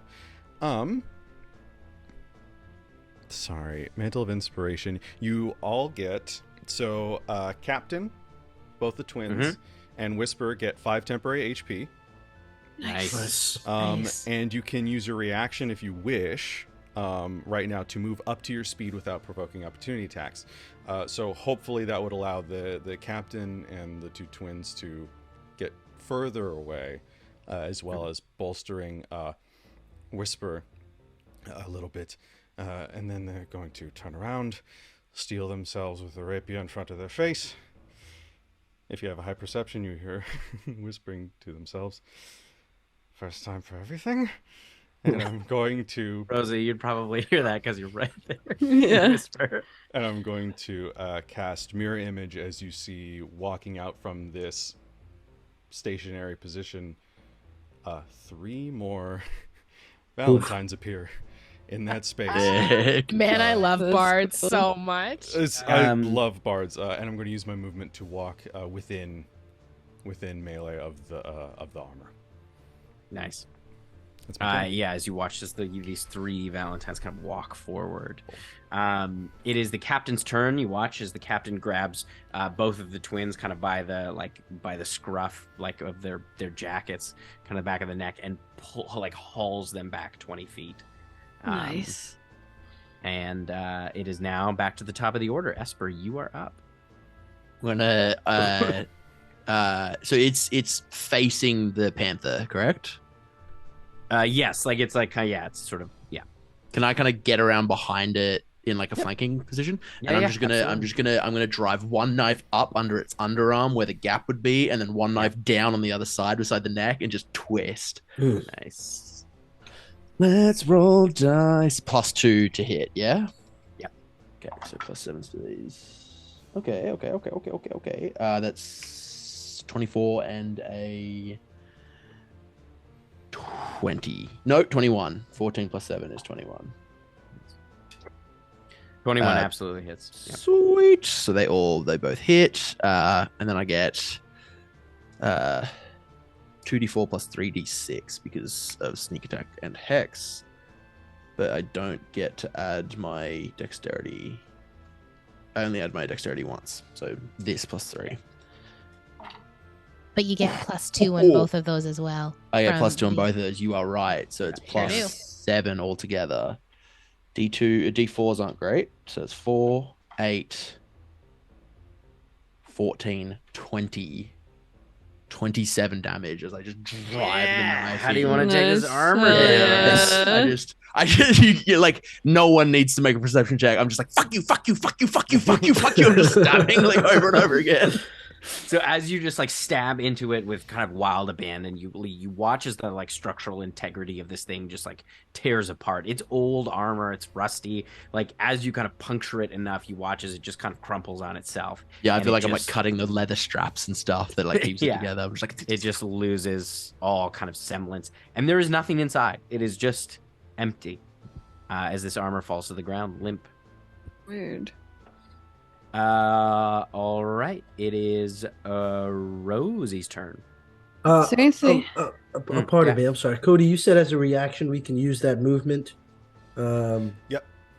So right after I see that happen, and the suit of armor falls to the ground, I'll sheathe my sword, turn on my heel, and run my 30 feet back to the brush line where I was, sort of slide in and scoop up my bow and turn and face the action again. Sorry, Rosie. Nice. No, it's No, great. You're good. Is there anything else on the field, I guess? There's one sword still over by. I think it took a swipe at. Who did it? I think it took a swipe at Esper. Me. It was Didn't me. it? Yeah. Yeah. Okay. I dodged it because I'm fast. So fast. So fast. Man. So fast, man. Fast. Can't catch me. Can the sword make a wisdom save? Absolutely. How Is this a wise wise sword? Yeah, You why can do certainly sword? try.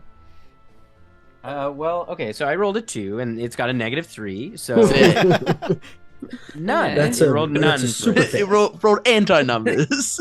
Yeah. So that is, oh my gosh, I have so many. I think It it hasn't been becomes wise damaged now. though. This That sword is has what not happens. Yeah, Not in been your damaged. been. No.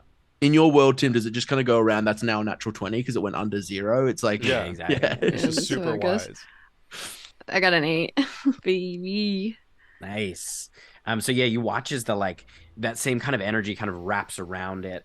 And what is your magic look like? Like when you cast a spell, what form does it take? Oh, I don't think I've fully thought about it because it's so new to her. Right, I guess it would take form of definitely there's a lot of light in there with the life aspect of what her Yeah. casting. I feel like it wouldn't be water in the sense, but it would be fluid because that's what she knows from her town. I'm assuming so, Yeah. kind of just fluid in nature. Yeah. And yeah, just like So yeah, there's kind of like this sort of wave of light envelops it, and you see it kind of like rattles and shakes, and you see kind of cracks appear along the sword as it like kind of pulls away, almost like a wave.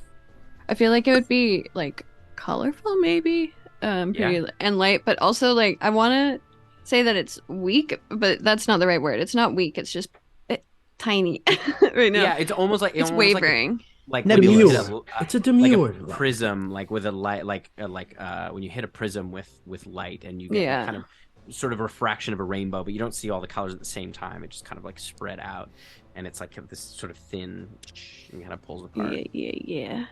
Nice. All right. Did you want to do anything with your bonus action? No, unless no. I know that you have a lot of bonus action options, but I have a couple. Yeah, I have a couple, but it is Shy's turn. And it's just the sword left, correct? Just the sword. Punch that sword. So I am gonna come around, and seeing how little my fists did to the previous one, I'm gonna take my one of my Eskrima sticks off my back, and then double-handed, and we're gonna play some baseball. And I am going to just kind of come and just kind of go for a full swing. We're gonna go for a dinger with this one. That is going to be an 18 plus 5 on that one. That hits. Absolutely. Roll damage. So that is 1d, and that's two-handed, so that's 1d8 on that one. That is going to be 6. And I'm not flanking, I don't think, anybody with this thing. You could have come around to flank it because it did attack Esper, so is that okay? Can I come around to flank? And you're all sort of around there between you and the and Panther and Esper. Yeah. Okay, so that is going to be I guess would be 6 plus 3 plus 2, so 6 plus 5 is 11 points. Nice. Of damage. And then I will spend a focus point to sheath my stick, and then with other how do you want to destroy it? You don't have to do no, my Eskrima stick just goes straight through it, separating the blade from the hilt. And I like to think that the hilt goes flying off into... sails off into the forest as you hear the snap. And then a kind of quiet as these things fall down. As Shy looks up from the blow, Esper's already standing there with a high five. As I see the high five go up, you all sort of notice that the suit of armor, there's an energy released from it, and it's that same sort of crimson energy that shot from my fingertips, except it shoots into Esper. As I bonus action, switch my hunter's mark.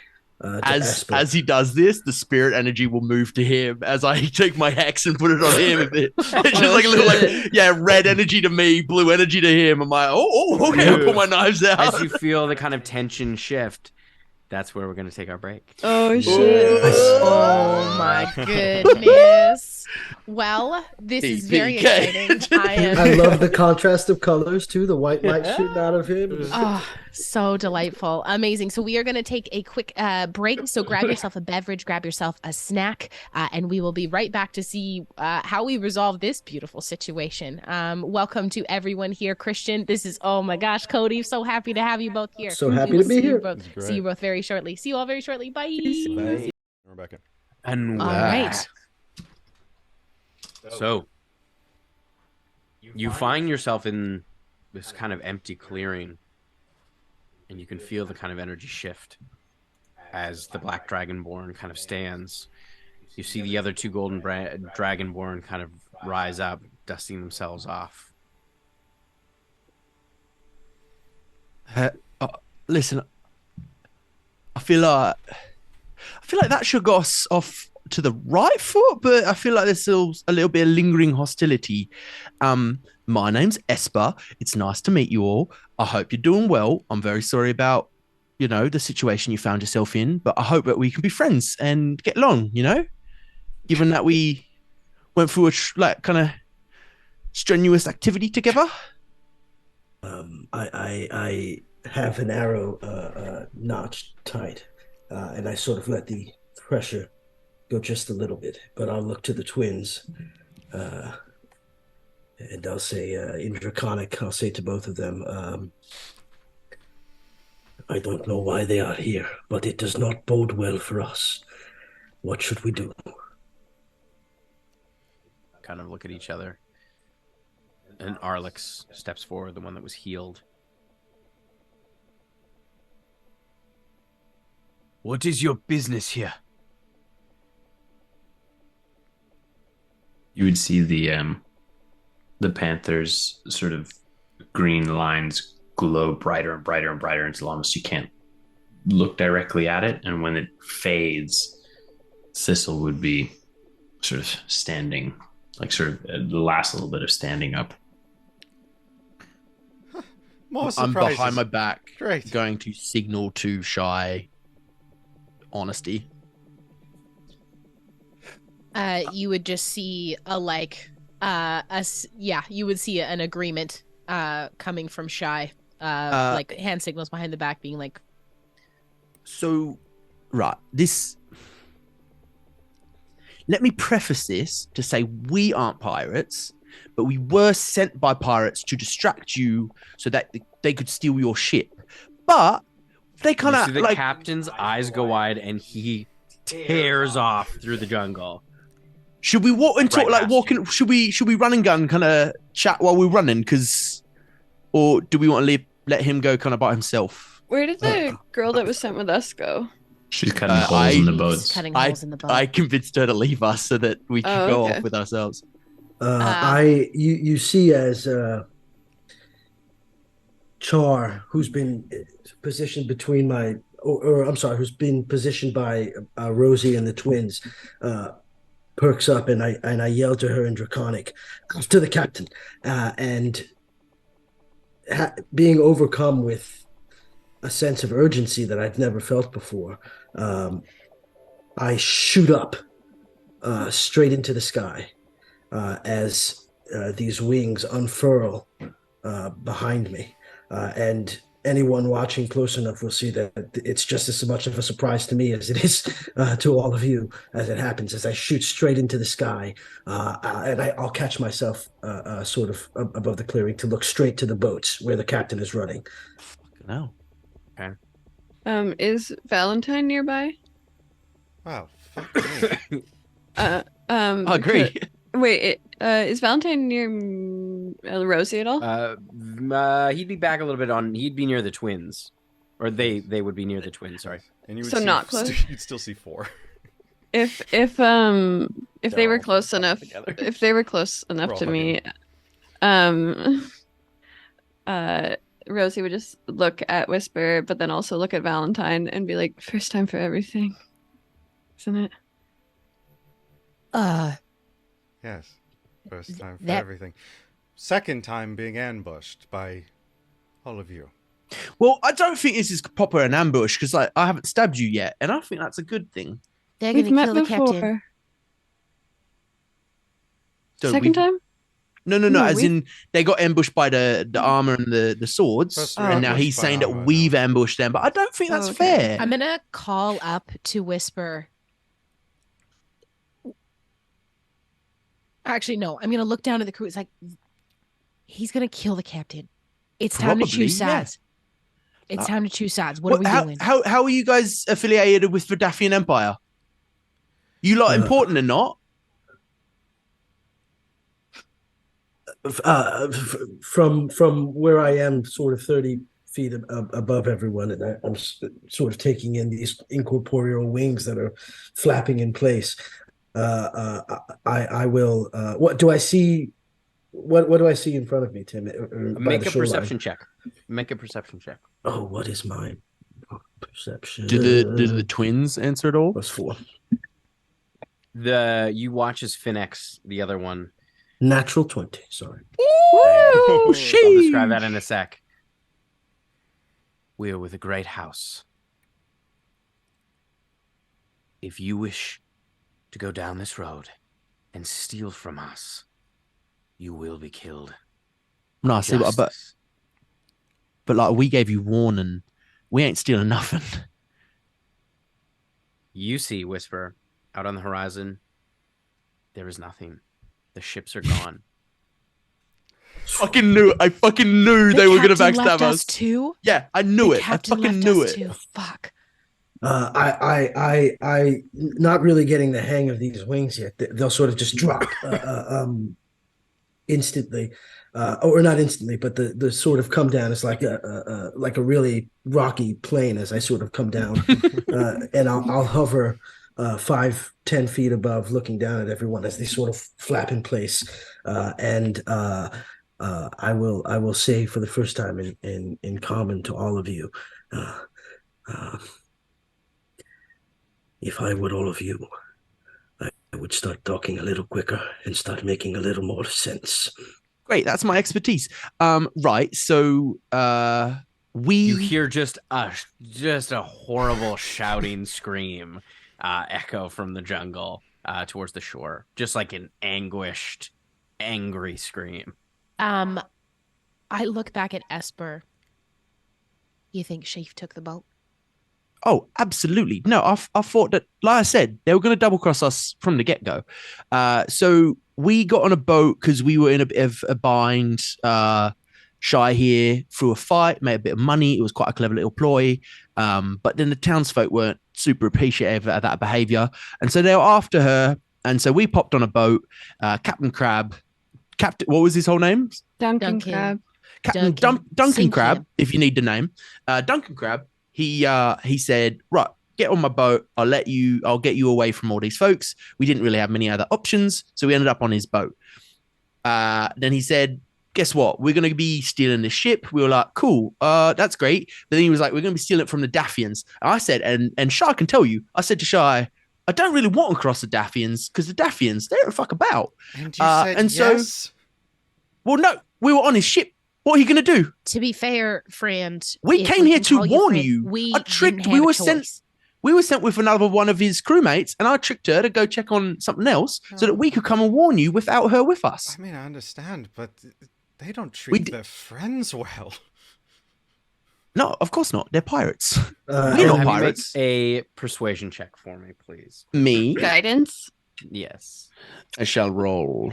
As Esper finishes talking, the wings sort of disappear, and I fall to the ground 10 feet. 22 a total. 2. You watch as Arlex and Finnex kind of look at each other, and in Draconic they say to you, Wysper. Arlex kind of steps forward. It's all right. We have a way of getting home. If need be, we're not stranded here. Valentine's ears perk up. Valentine understands Draconic. Has not told them. Love that energy. I'll The stand from the captain ground. storms back. You watch as like this stream of kind of greenish acid just sprays across the ground as his mouth is just dripping with his acid. He's furious. I'm gonna instinctually is he okay? go stand in front of the party. Like Now I you've just done it. like stand in front. He only does that after bad meals. Ooh. Give me his name. Duncan Crab. Captain Duncan Crab. Crab. What was the name of his Watches ship? Drives the mist. mist. He drives his war pick into a tree just repeatedly. Where is the closest port? Because he said he was planning on selling his ship, the Mist, and then going away with the Drake. He was going to keep your ship. That was his plan. That He ship is prized not it. ours. That ship is the property of the Dathian kingdom. Right. Well, whoever ship it is, it's not yours now. It's Well, like my son. so Be going to Oloren. The closest port would be. Oloren.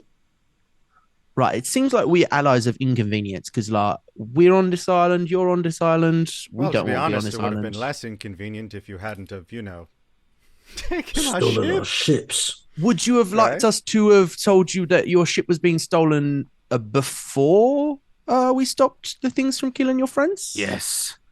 Oh, okay.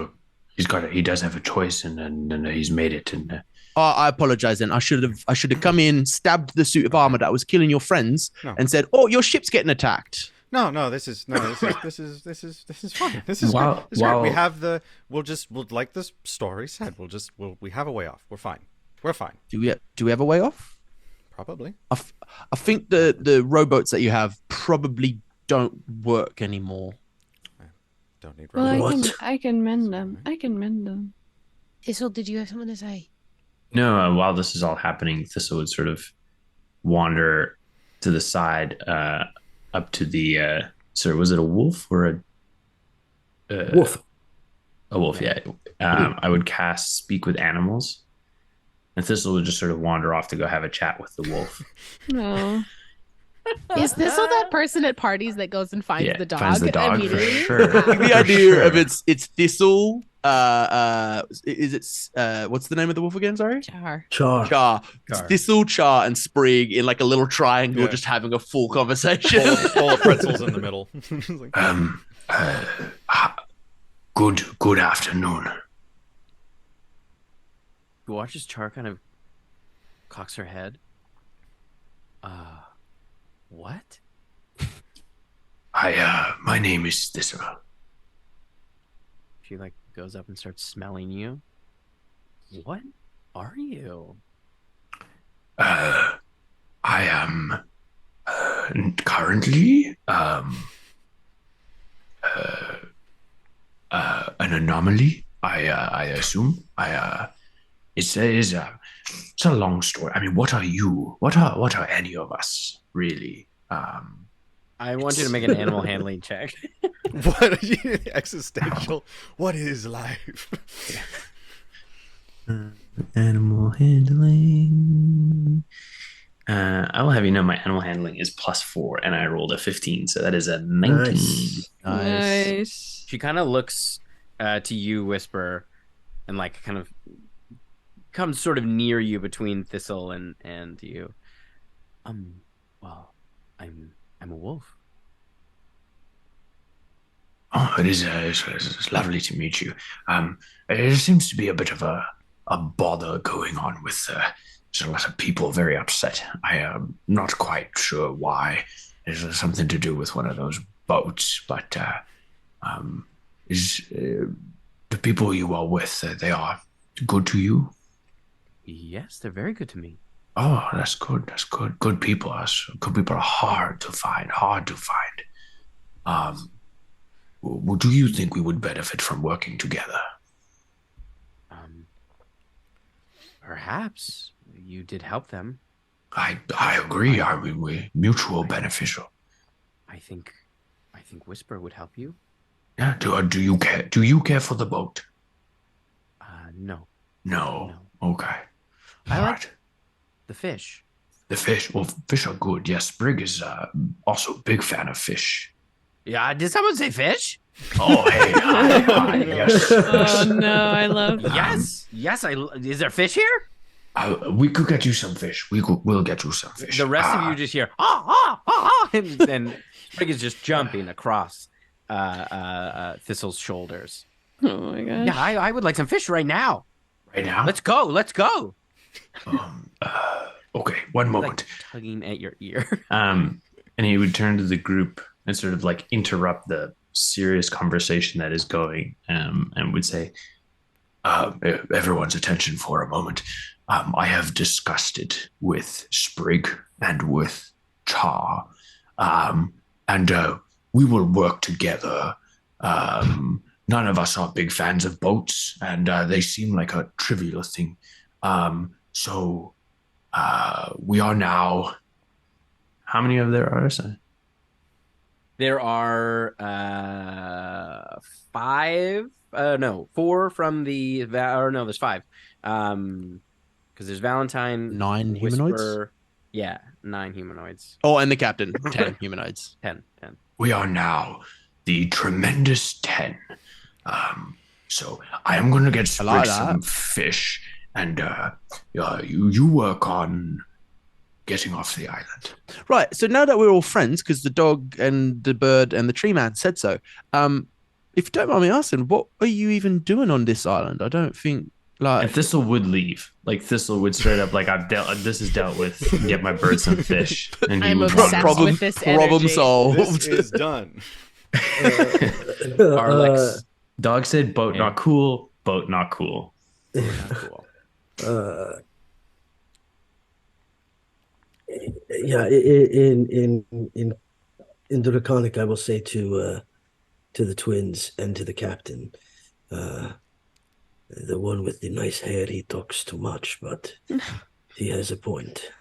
They did help us, and in truth, Captain, it is probably my fault that they snuck up on us. I should have been more attentive. Perhaps a little leniency is necessary. And I'll turn back to him and say, I'll turn back to Esper and say, I do not know if friends is the Dathian word, but it seems we are unlikely alliance, an unlikely alliance of sorts, as your friend mentioned. I'm gonna stride up to him. I'm gonna put my knives away. They just like disappear from my hands, and I'm gonna walk up to him and be like, "Well, so the thing is, growing up, I kind of learned you either have friends or you got enemies. So I think we're friends." And I'll put my hand out to shake. Yeah. You watch.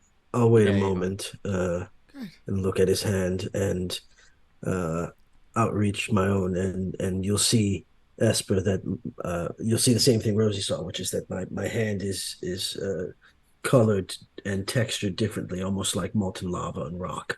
And I'll embrace your hand. You would see my hand, the tips of my fingers seem to be almost like fading from sight. Right. I shake. Great. It's While, done. We're all friends. while- Now.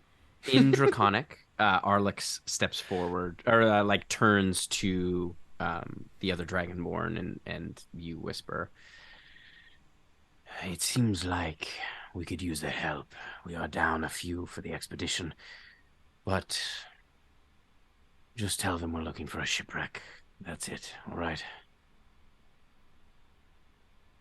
We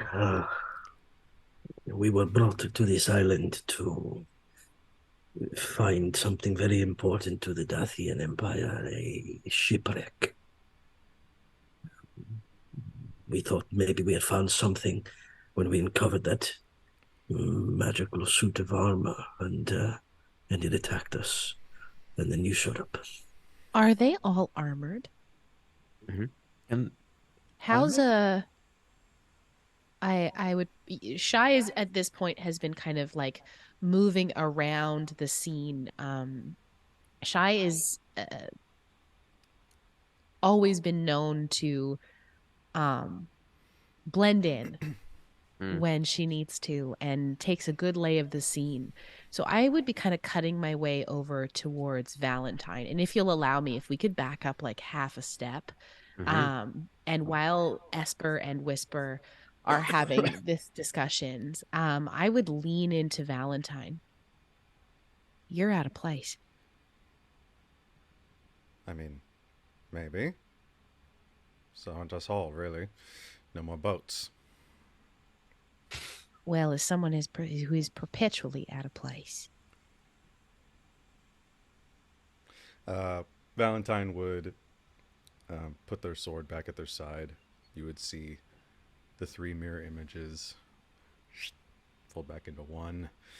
As their shirt is quite open, you can actually see underneath leather straps, and quite close to their right pec, they're going to unbuckle a strap, and a book is going to come out, and they're just going to start writing into it as you're speaking to them.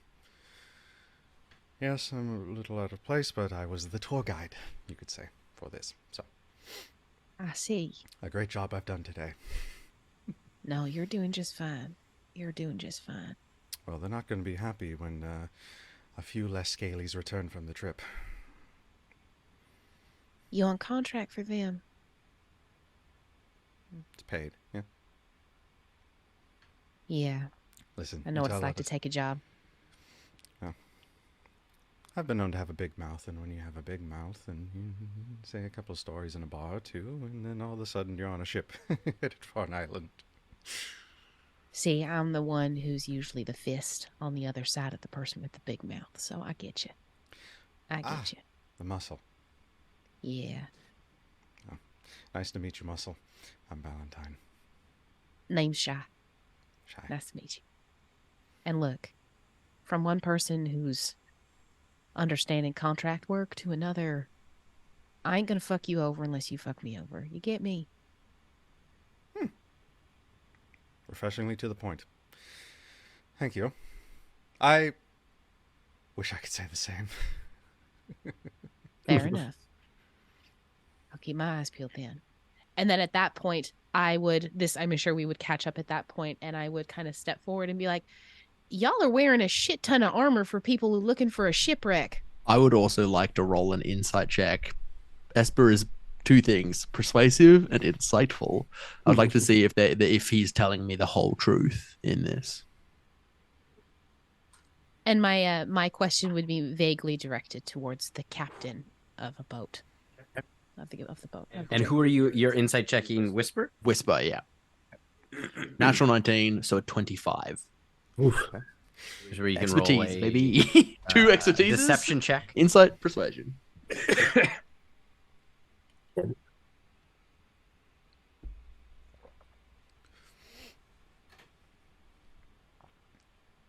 Can you roll a deception check, Wysper?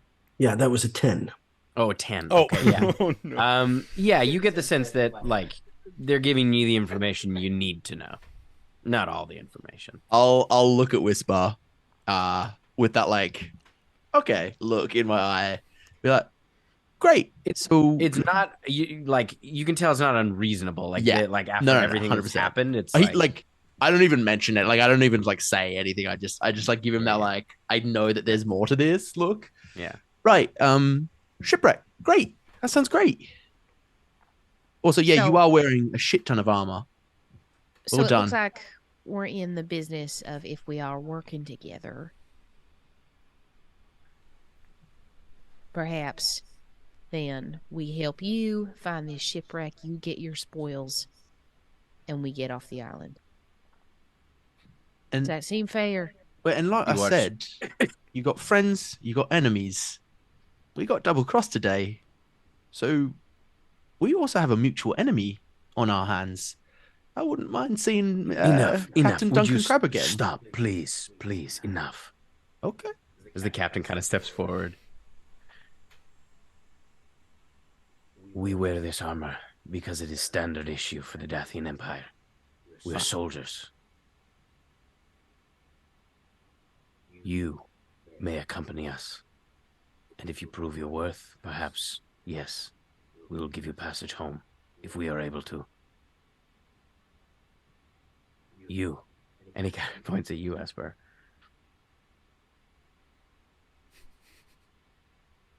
I don't like you. You talk way too much. But if you bring me Duncan Crab, I will do anything for you. So until that day, please. Shh. Enough. Just saying, don't write checks your mouth can't cash. What is it, Jack? You see the captain. It's a city You're thing. like, okay, it kind of laughs. And he goes, we will make camp here tonight. Great. And you watch as he starts kind of like checking the perimeter and gathering some, like he starts hacking away and gathering some firewood.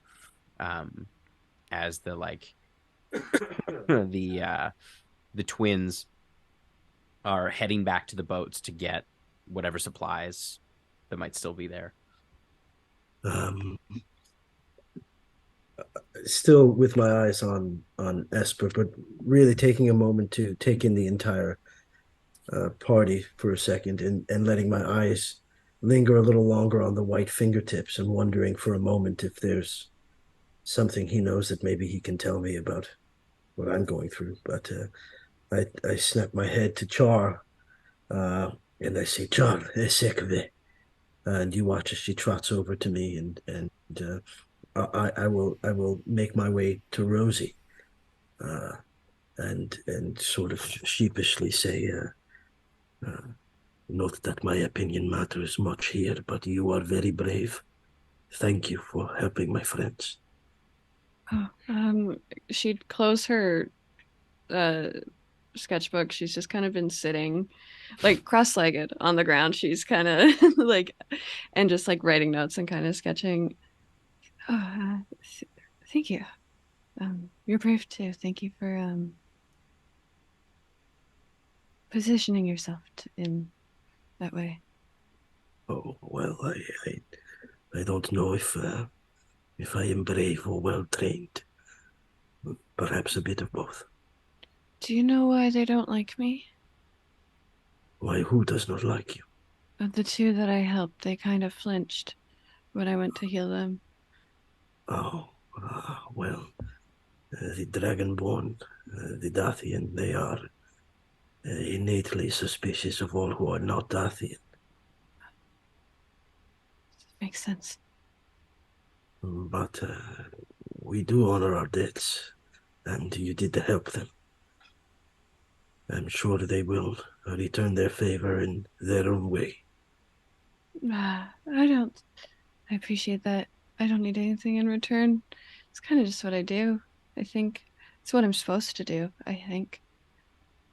You At help least. people. I think so. And your friends, they help people as well. They do. What I've seen. All right. And you watch as Char, who's been sort of sniffing at you, Rosie, on as you sit there cross-legged, sort of nuzzles up against you. She likes you. Well, I like her, and I give her, like, screeches. Fine. We will make camp. Anyone know how to make a fire? I do. I also know how to do that. I was gonna be like, y'all gonna be camping on this island and you don't know how to make a fire. God's around, my goodness. Does everyone like their tea strong? Good? Yes, please. Great. Valentine, are you hurt? Wasn't even looked at. No, it's a and, shame. and they'll fuck you over. I look at Valentine and I go, well, I wouldn't say that. Oh. At this point, Right, campfire. Thistle would wander back in, like, to the camp, like absolutely drenched, like hair soaking wet. It appears that I do not know how to catch a fish. God's around, are you all useless? Why didn't you ask? No, don't say that. see Thistle turned into a panther. Sprig is covered, like, Sprig's mouth is covered in, like, fish blood. Thistle. Sprig is quite good at it, but me, I apparently you how do you just grab them? You wander in. It depends on Why where don't you're I fishing. teach you sometime? I'd How to be fish? happy to Oh, that teach. would be lovely. Yeah, you might have to learn how to swim first rather than just float. So I'll have to teach you how to do that too. Is swimming not mostly floating? Kind of, but a bit different. No, he's got a point. Yeah. Goodness. I think because Esper is just like naturally good at ingratiating himself with people, knowing that the captain like doesn't like how much he talks, Esper would just become useful. Like he just is like he survived bad shit. He would just be like gathering wood. Like he just like I don't think he actively does it. He just is like he's one of those people that you just can't help but be like, fuck, I wish I could hate him, but he's just cool. That's Like, exactly how the just captain feels. He's He's just like, I wish I could hate this guy, but I just like kind of like him though. You're like, you haven't he won just- him over, but it's like Oh, if no, this were a absolutely video not, game. The NPC is like, this is a positive interaction. Yeah. Captain approves. He's like, okay, like he's clocked it. A little, yeah. I would approach the Wysper, and as I'm coming around, and that was my name is Shy. It's nice to meet you if we're working together. Shy. That like is the- a unique name. Yeah, like the feeling. What is this feeling, Shy? The sense of like maybe not knowing what to say or feeling uncomfortable. The sense of being unsure of yourself is what That is shy feels like. very curious. And he cracks a smile. I feel shy often. I am, well, my people call me Jepachi Ivar. I believe the closest common translation would be Wysper. So a whisper that feels shy often. Interesting. Well, it's nice. It's nice to meet you. I would not have said it was nice to meet you 5 minutes ago, but I suspect it is nice to meet you. And he motions towards your ears. They are magnificent. Oh, thank you. That's usually not what people say about them, but yeah, are you from Dathia? I've learned not to place much credence in what people say about you. Mm. As for where I am from, well, I am shy to speak on this. Fair enough. I won't pry. Doesn't matter to me. But I came to admire your bow. It's beautiful. And I'll sort of take it off of my shoulder and hold it out. Would you like to hold it? Oh, God's around. No. I break things. So. Well, she has a name. May I ask what it is? Skyfall. She is sister to Night Sky. That's beautiful. My mama used to name things. People would bring stuff to her and she'd name it for them. So I appreciate when something has a nice story to it. But is she still with us? Well, she might be. I have no idea. I haven't seen her since I was a kid. But that's a longer story and a much different conversation. But well, I'm if you need anything, I'm decently helpful. And I've learned that when you fall in with new people, it's best to make yourself useful, lest you get the shit kicked out of you. So that's interesting and curious. I have learned that, contrary to what I've been taught, and he looks at the dragonborn around him, there is kindness in most people, or a willingness to be kind. It is adversarial to what I have learned before. I'm glad you've seen that. That's good. The world is an unkind place, from what I've learned. So I'm glad that you found some kindness in there. Yes. Anyway, if you need anything, I'm happy to help. I'm decently useful at a couple of things. So. And very strong from the looks of it. More like quick. And I know where things hurt. You take a hit, you give one. Gotta be good at both. We agree. Shy just gives Wysper a light punch on the shoulder. Does it hurt? Is it more forceful than I would have thought? No, it's a light one. Right. This gesture is completely odd to him, and so he will hit you back, but a little stronger. I fully take it. I do not flinch in the slightest. Is this a greeting of some sort? It's a camaraderie thing. Yeah. and he hits you again. Oh my god. Oh well, if we're doing that, then we can spar later if you want. Right. And I get back to work. With an armful of bundles of sticks, I'm going to go past Valentine. Be like, hey, just wondering, do you know if the Dathians, do they bury their dead? Oh, that is a good question, but unfortunately, I don't know. I was hired as the tour guide. Right. I don't know much about their customs on the dead. Gonna ask your boyfriend then, I guess. He seems to be chatting with Shy.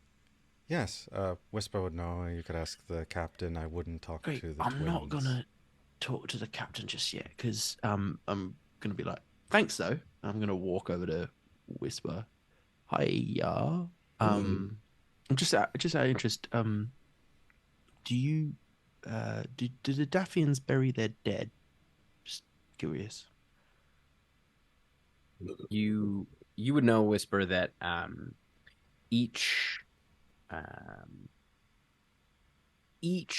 kind of grouping of Dragonborn, the kind of gem dragons, metallic dragons, and chromatic dragons have different traditions.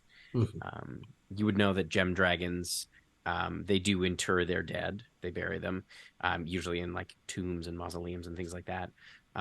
Typically, metallic dragons usually burn their dead. They remove kind of any clothing or armor or anything like that, and they burn them. And chromatic dragons,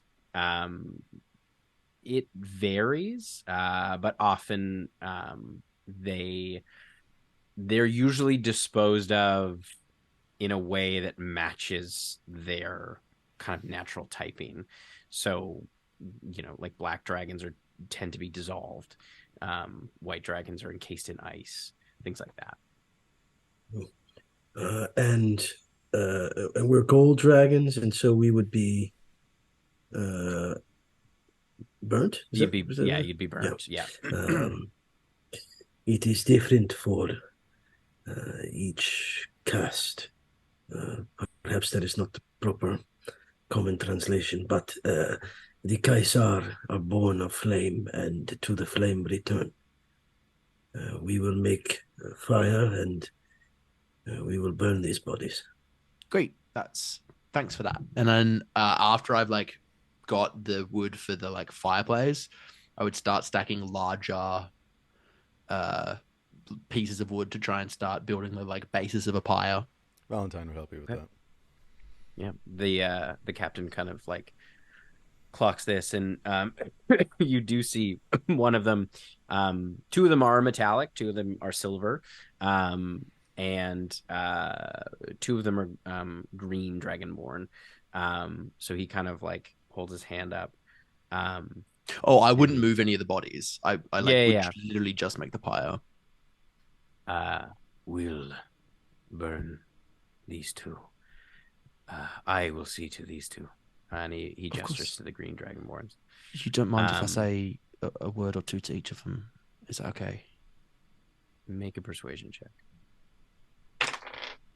Fully missed my dice box right in the middle.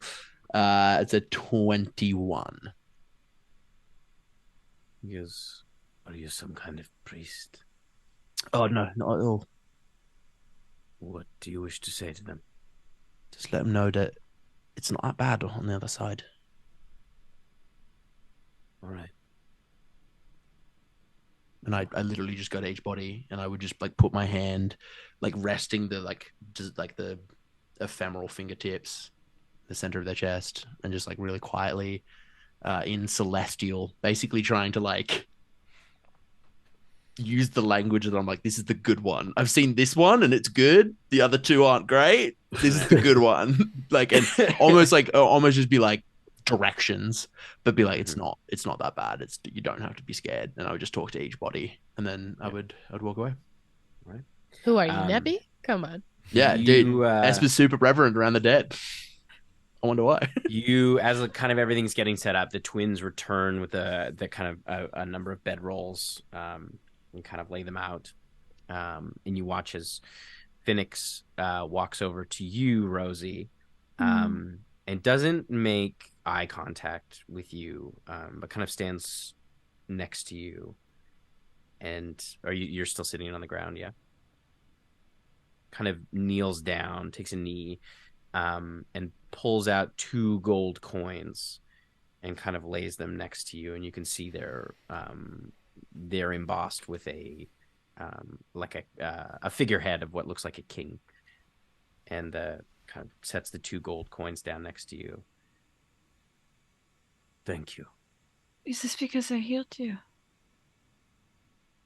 I don't need He money. just nods his head, and he stands back up, and he heads back over to his brother. I think she'd pop up from where she was sitting, and she'd I guess, like, depending on how fast he's going and how much taller he is than her, like, He's like striding back. He's not like running or anything. yeah. She'd just kind of like, I guess, jog to, or like just like catch up to him and be like, wait, I don't need to be paid for what I do. I appreciate the thought, but I don't need it. He just kind of puts up his hand. Where I am from, it is rude to not accept a gift. Please. Okay. Thank you.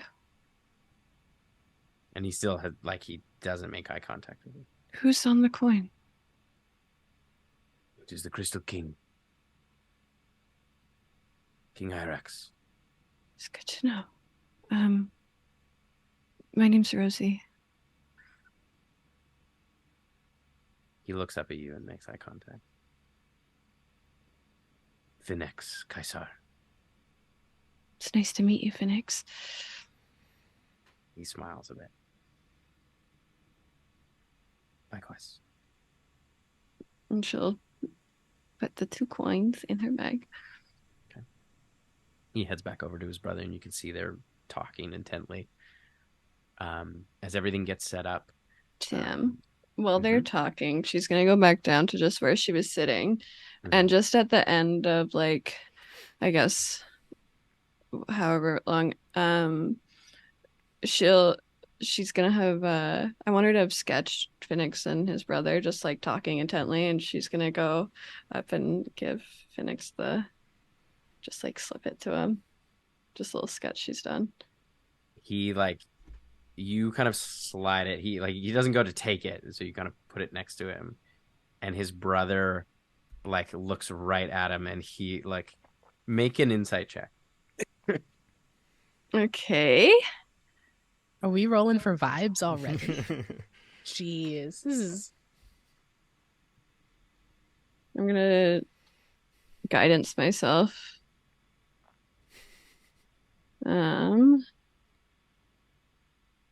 I feel like the whole time Rosie is just like gripping whatever her holy symbol is, and it's just like, I believe in myself.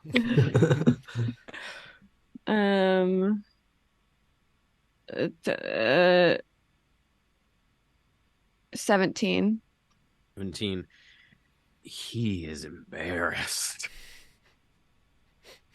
At that, but he does take it. Like, he would, like, she would. Are they at a table or where? No, they're not. They're at just a table. sitting on the ground. They're sitting on the ground. At that, like, clocking the embarrassment, she would go, for both of you. And they both kind of nod their head. She'd like go back to where she was sitting. So you see the funeral pyre is built, and the 2 silver dragonborn are laid on top of it, and you can see the armor is kind of bundled up, and they kind of begin to burn the bodies.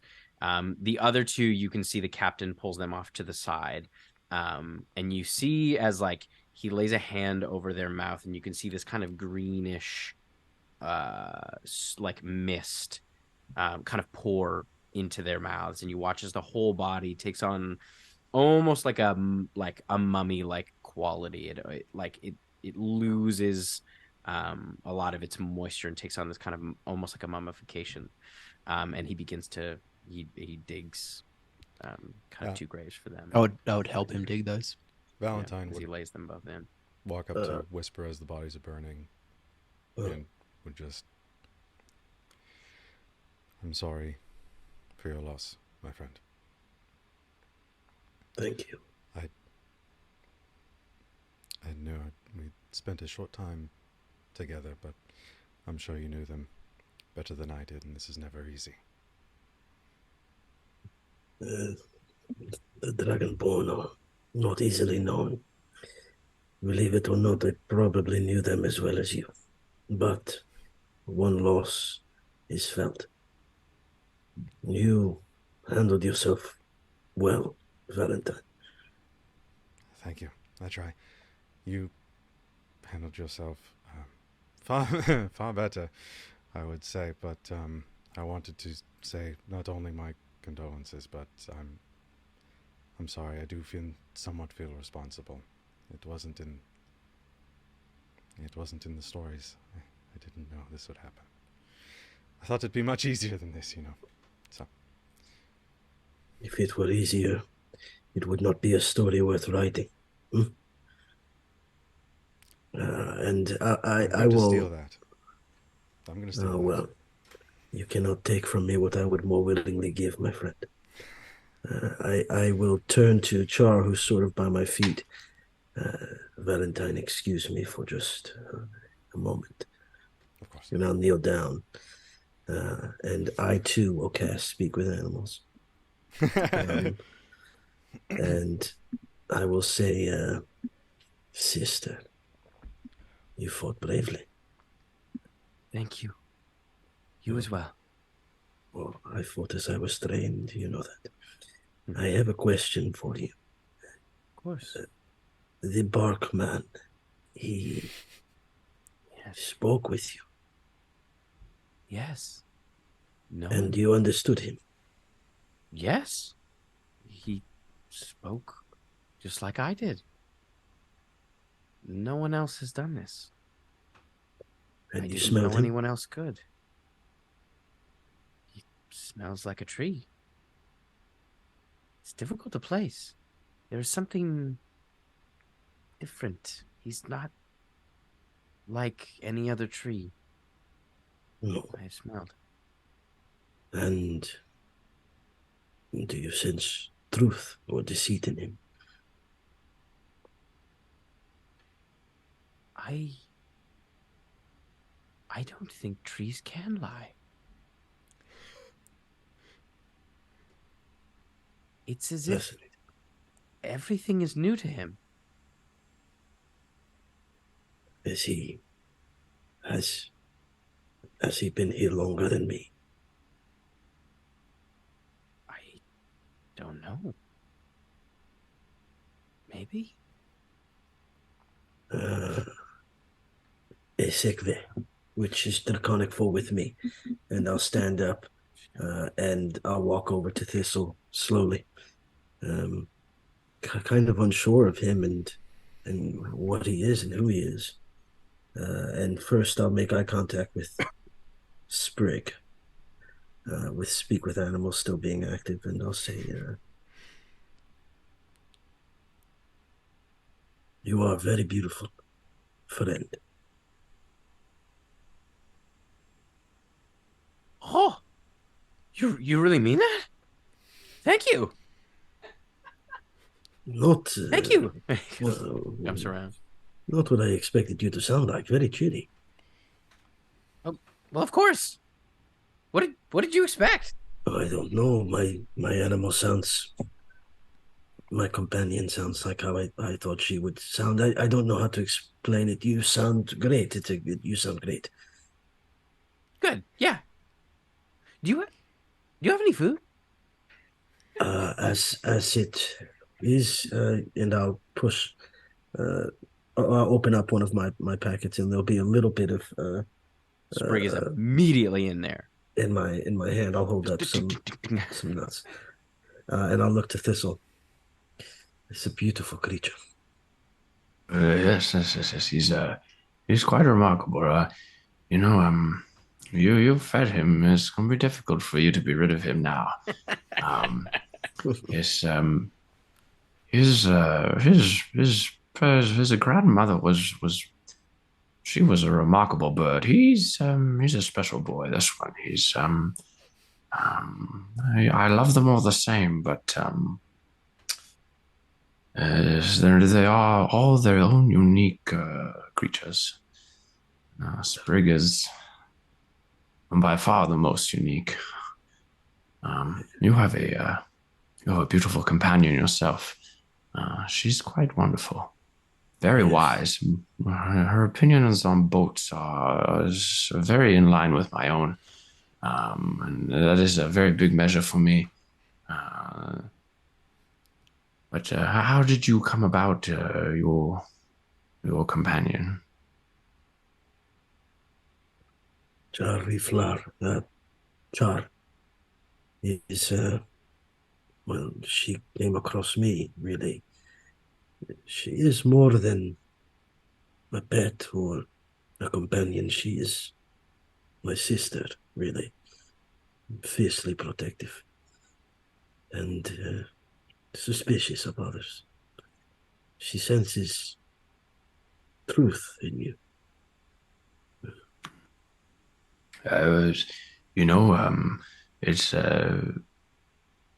It's difficult to be what you aren't, and especially when you don't know what you are. So I do try my best to figure that out as we go. I will tell you, it was much easier before all of this. Standing in one place, you know your surroundings. You have your bearings. It was much easier. This walking around is exciting, exhilarating, but challenging. Yes, quite challenging. Yeah. What was your name? My name? Yes. Thistle Longbranch. Thistle Longbranch. Is a good name? It is a strong name. I picked it myself, so it was rather nerve-wracking. I know you use names, and I didn't want to pick a bad one. But I also, I thought Thistle, plants and whatnot. But it's to pick a name and then have to live with it. It is quite daunting. I would very much like the experience of picking my own name. You didn't pick your name. No, I was given a name, and hesitating, but deciding. First, he'll go for the mask, and then think better of it. But then he'll remove his gauntlet, and hold his hand out so that you see the sort of molten lava texture of a sort of brimstone texture of his hand and arm. I wonder, though, if you look like that and you were of the earth, a tree, perhaps there is something there for me to, a string to pull on myself to figure this out. Is this how you were forever, or is this new? This it looks warm. This coloring on your arm, is this new or? No, I feel as if I was born yesterday, every day, and yet every day has been strung together into an infinity. Have you Have you ever held your hand to a flame? I generally try to avoid it. Smart. Smart. Well, if you held your hand to a flame right before it starts to burn, there's a sensation. A pre-burning. It feels like that all the time.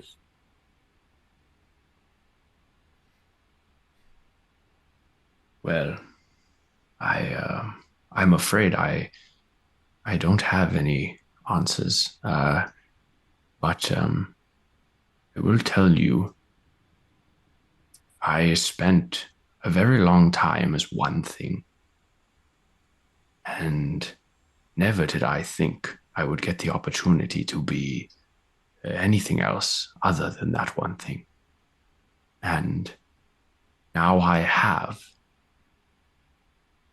I guess what I mean is things can change, and the things we want, we can bring into being. So if you are happy with how you are, then that's fantastic. And if you are not, then you can change it.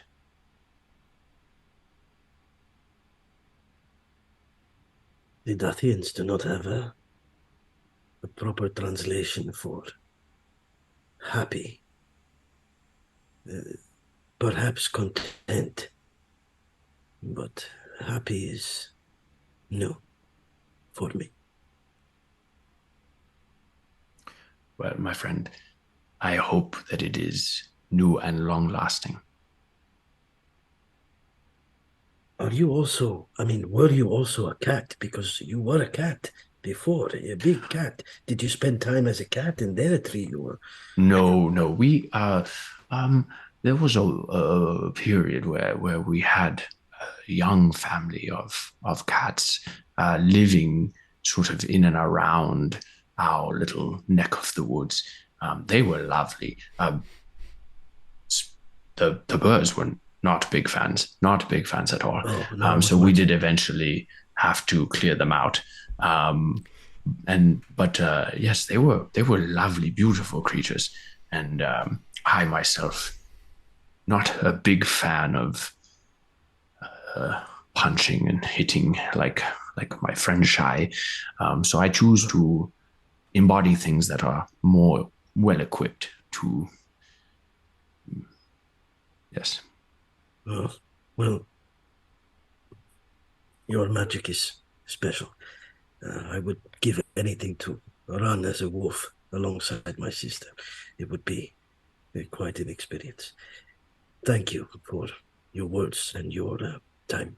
And I'll give you a little punch the same way Shy gave me, but a little harder than it should be because I don't quite understand the sort of the cultural concept of this punch. This is now how Thistle believes you end conversations. So Thistle will oh no, it's spreading. Thistle will Yes, good. No. Thistle will also give you a soft little fist bump, or a little punch on the shoulder, and I will ask just before we go. I've noticed your companions, the twins. What are two youngsters of their importance doing in a place like this? Well, can I insight check him to see how trustworthy I feel he is in this moment? Has he won me over? The vibe check. Yeah, Christian, welcome to absolutely. your first rolling for vibes here on Natural Blackwater. 20. Oh, that's a good vibe The check. vibes are good. Good vibe. Again. Thistle is genuinely curious at the sort of power dynamic of your group. Thistle, you'll notice that with that sort of vibe check, Char has cuddled up next to your feet, and I'll say the Kaissar are an important family in Dathia, and there is great suspicion that perhaps something very important was on this ship. It is called the Whale. My friend over there, and I'll look towards Valentine. He has told a story of most curiosity of potentially very magical artifacts on this ship, and the Kaissar wish to attain those weapons or artifacts or whatever must be on there and present it to the king. Fealty of sorts. They are willing to risk their lives, and I have been trained to see that it does not happen.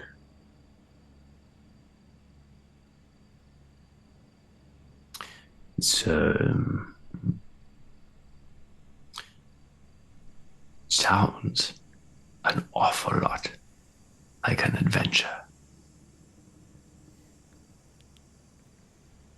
I suppose we are on an adventure. Yes. That is quite marvelous. Are you looking for an extra member? I do love my group that I am currently traveling with, but they are much less focused on singular adventures. And so, if you an adventure that I could be a part of would be. Oh, it is everything. It is the purpose of why I am out and about. So, Thistle's been poached. what do you say? I will speak with the twins. I will bring the others along because I think that they would miss me too much if I was to leave them behind. But an adventure is Sprig. We have found one. We found one, Sprig. But honestly, Thistle, I believe if you continue to travel with the mouthy one with the pretty hair, you will all get killed and thrown overboard, whatever ship you are on. Oh, we've almost achieved that already. We weren't thrown overboard, but we were definitely left behind. So we are well on our way to a fantastic adventure. I fear we will save his life many times. Yeah, go. You can finish. No. You continue on. The captain does pull you aside, Esper, as you've kind of helped out. As you know, we're quite into the evening now. Look, before you say anything, just please. There is something on the Drake that is most important to me. Okay. We left behind one on the ship. The first mate. Valentine. She is a bronze dragonborn. She is like a daughter to me. If any harm has come to her, I need to know. If she is alive, you must free her. If it's in my power to do that, of course. Listen. If you come across this Duncan Crab before I do, and trust me, if I find him first, everyone will know.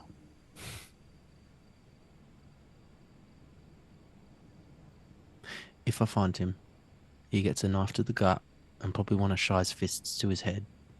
Just please do it And slower. I'll twist the knife. But if I can find her, I will. But Thank you. I don't like lying to folk. I've done it before in my past just because needs must. I don't think Duncan Crab is the type to leave loose ends. I don't want to give you false hope if she's alive and I find her, obviously, that's great. But I think you need to think on things, you know? I have been. I'm sorry. It's all right.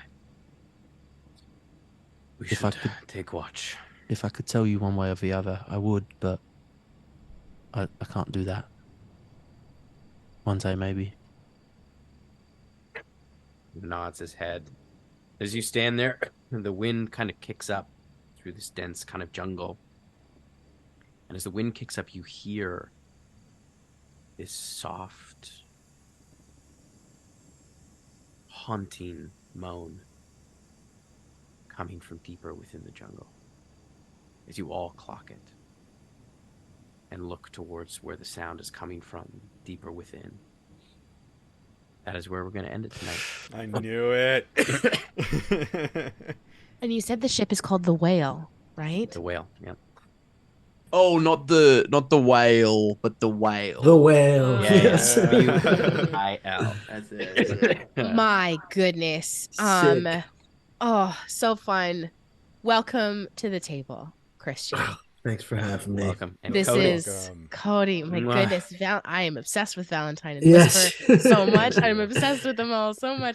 Delightful. We will be back with this interlude in a couple weeks. So if you're wondering what happens, stay tuned. Give us a follow. We will be back to our main thorough, flow through thread of the campaign next week. But I cannot wait to see where this goes. Thank you all so much. Stick around for the raid. Stick in the outro screen there. We are going to be going and hanging out with one of our favorite streamers. Who that is, well, we'll just have to see. So we love you all very much. And Christian, welcome to your first one. So put your thumb up. You gotta put your thumbs up. When you get double crossed, triple crossed, make sure you bring your best friends with you and you be safe. Yes. Good night, everyone. We'll see you soon. Good night. Bye. Bye. Good night.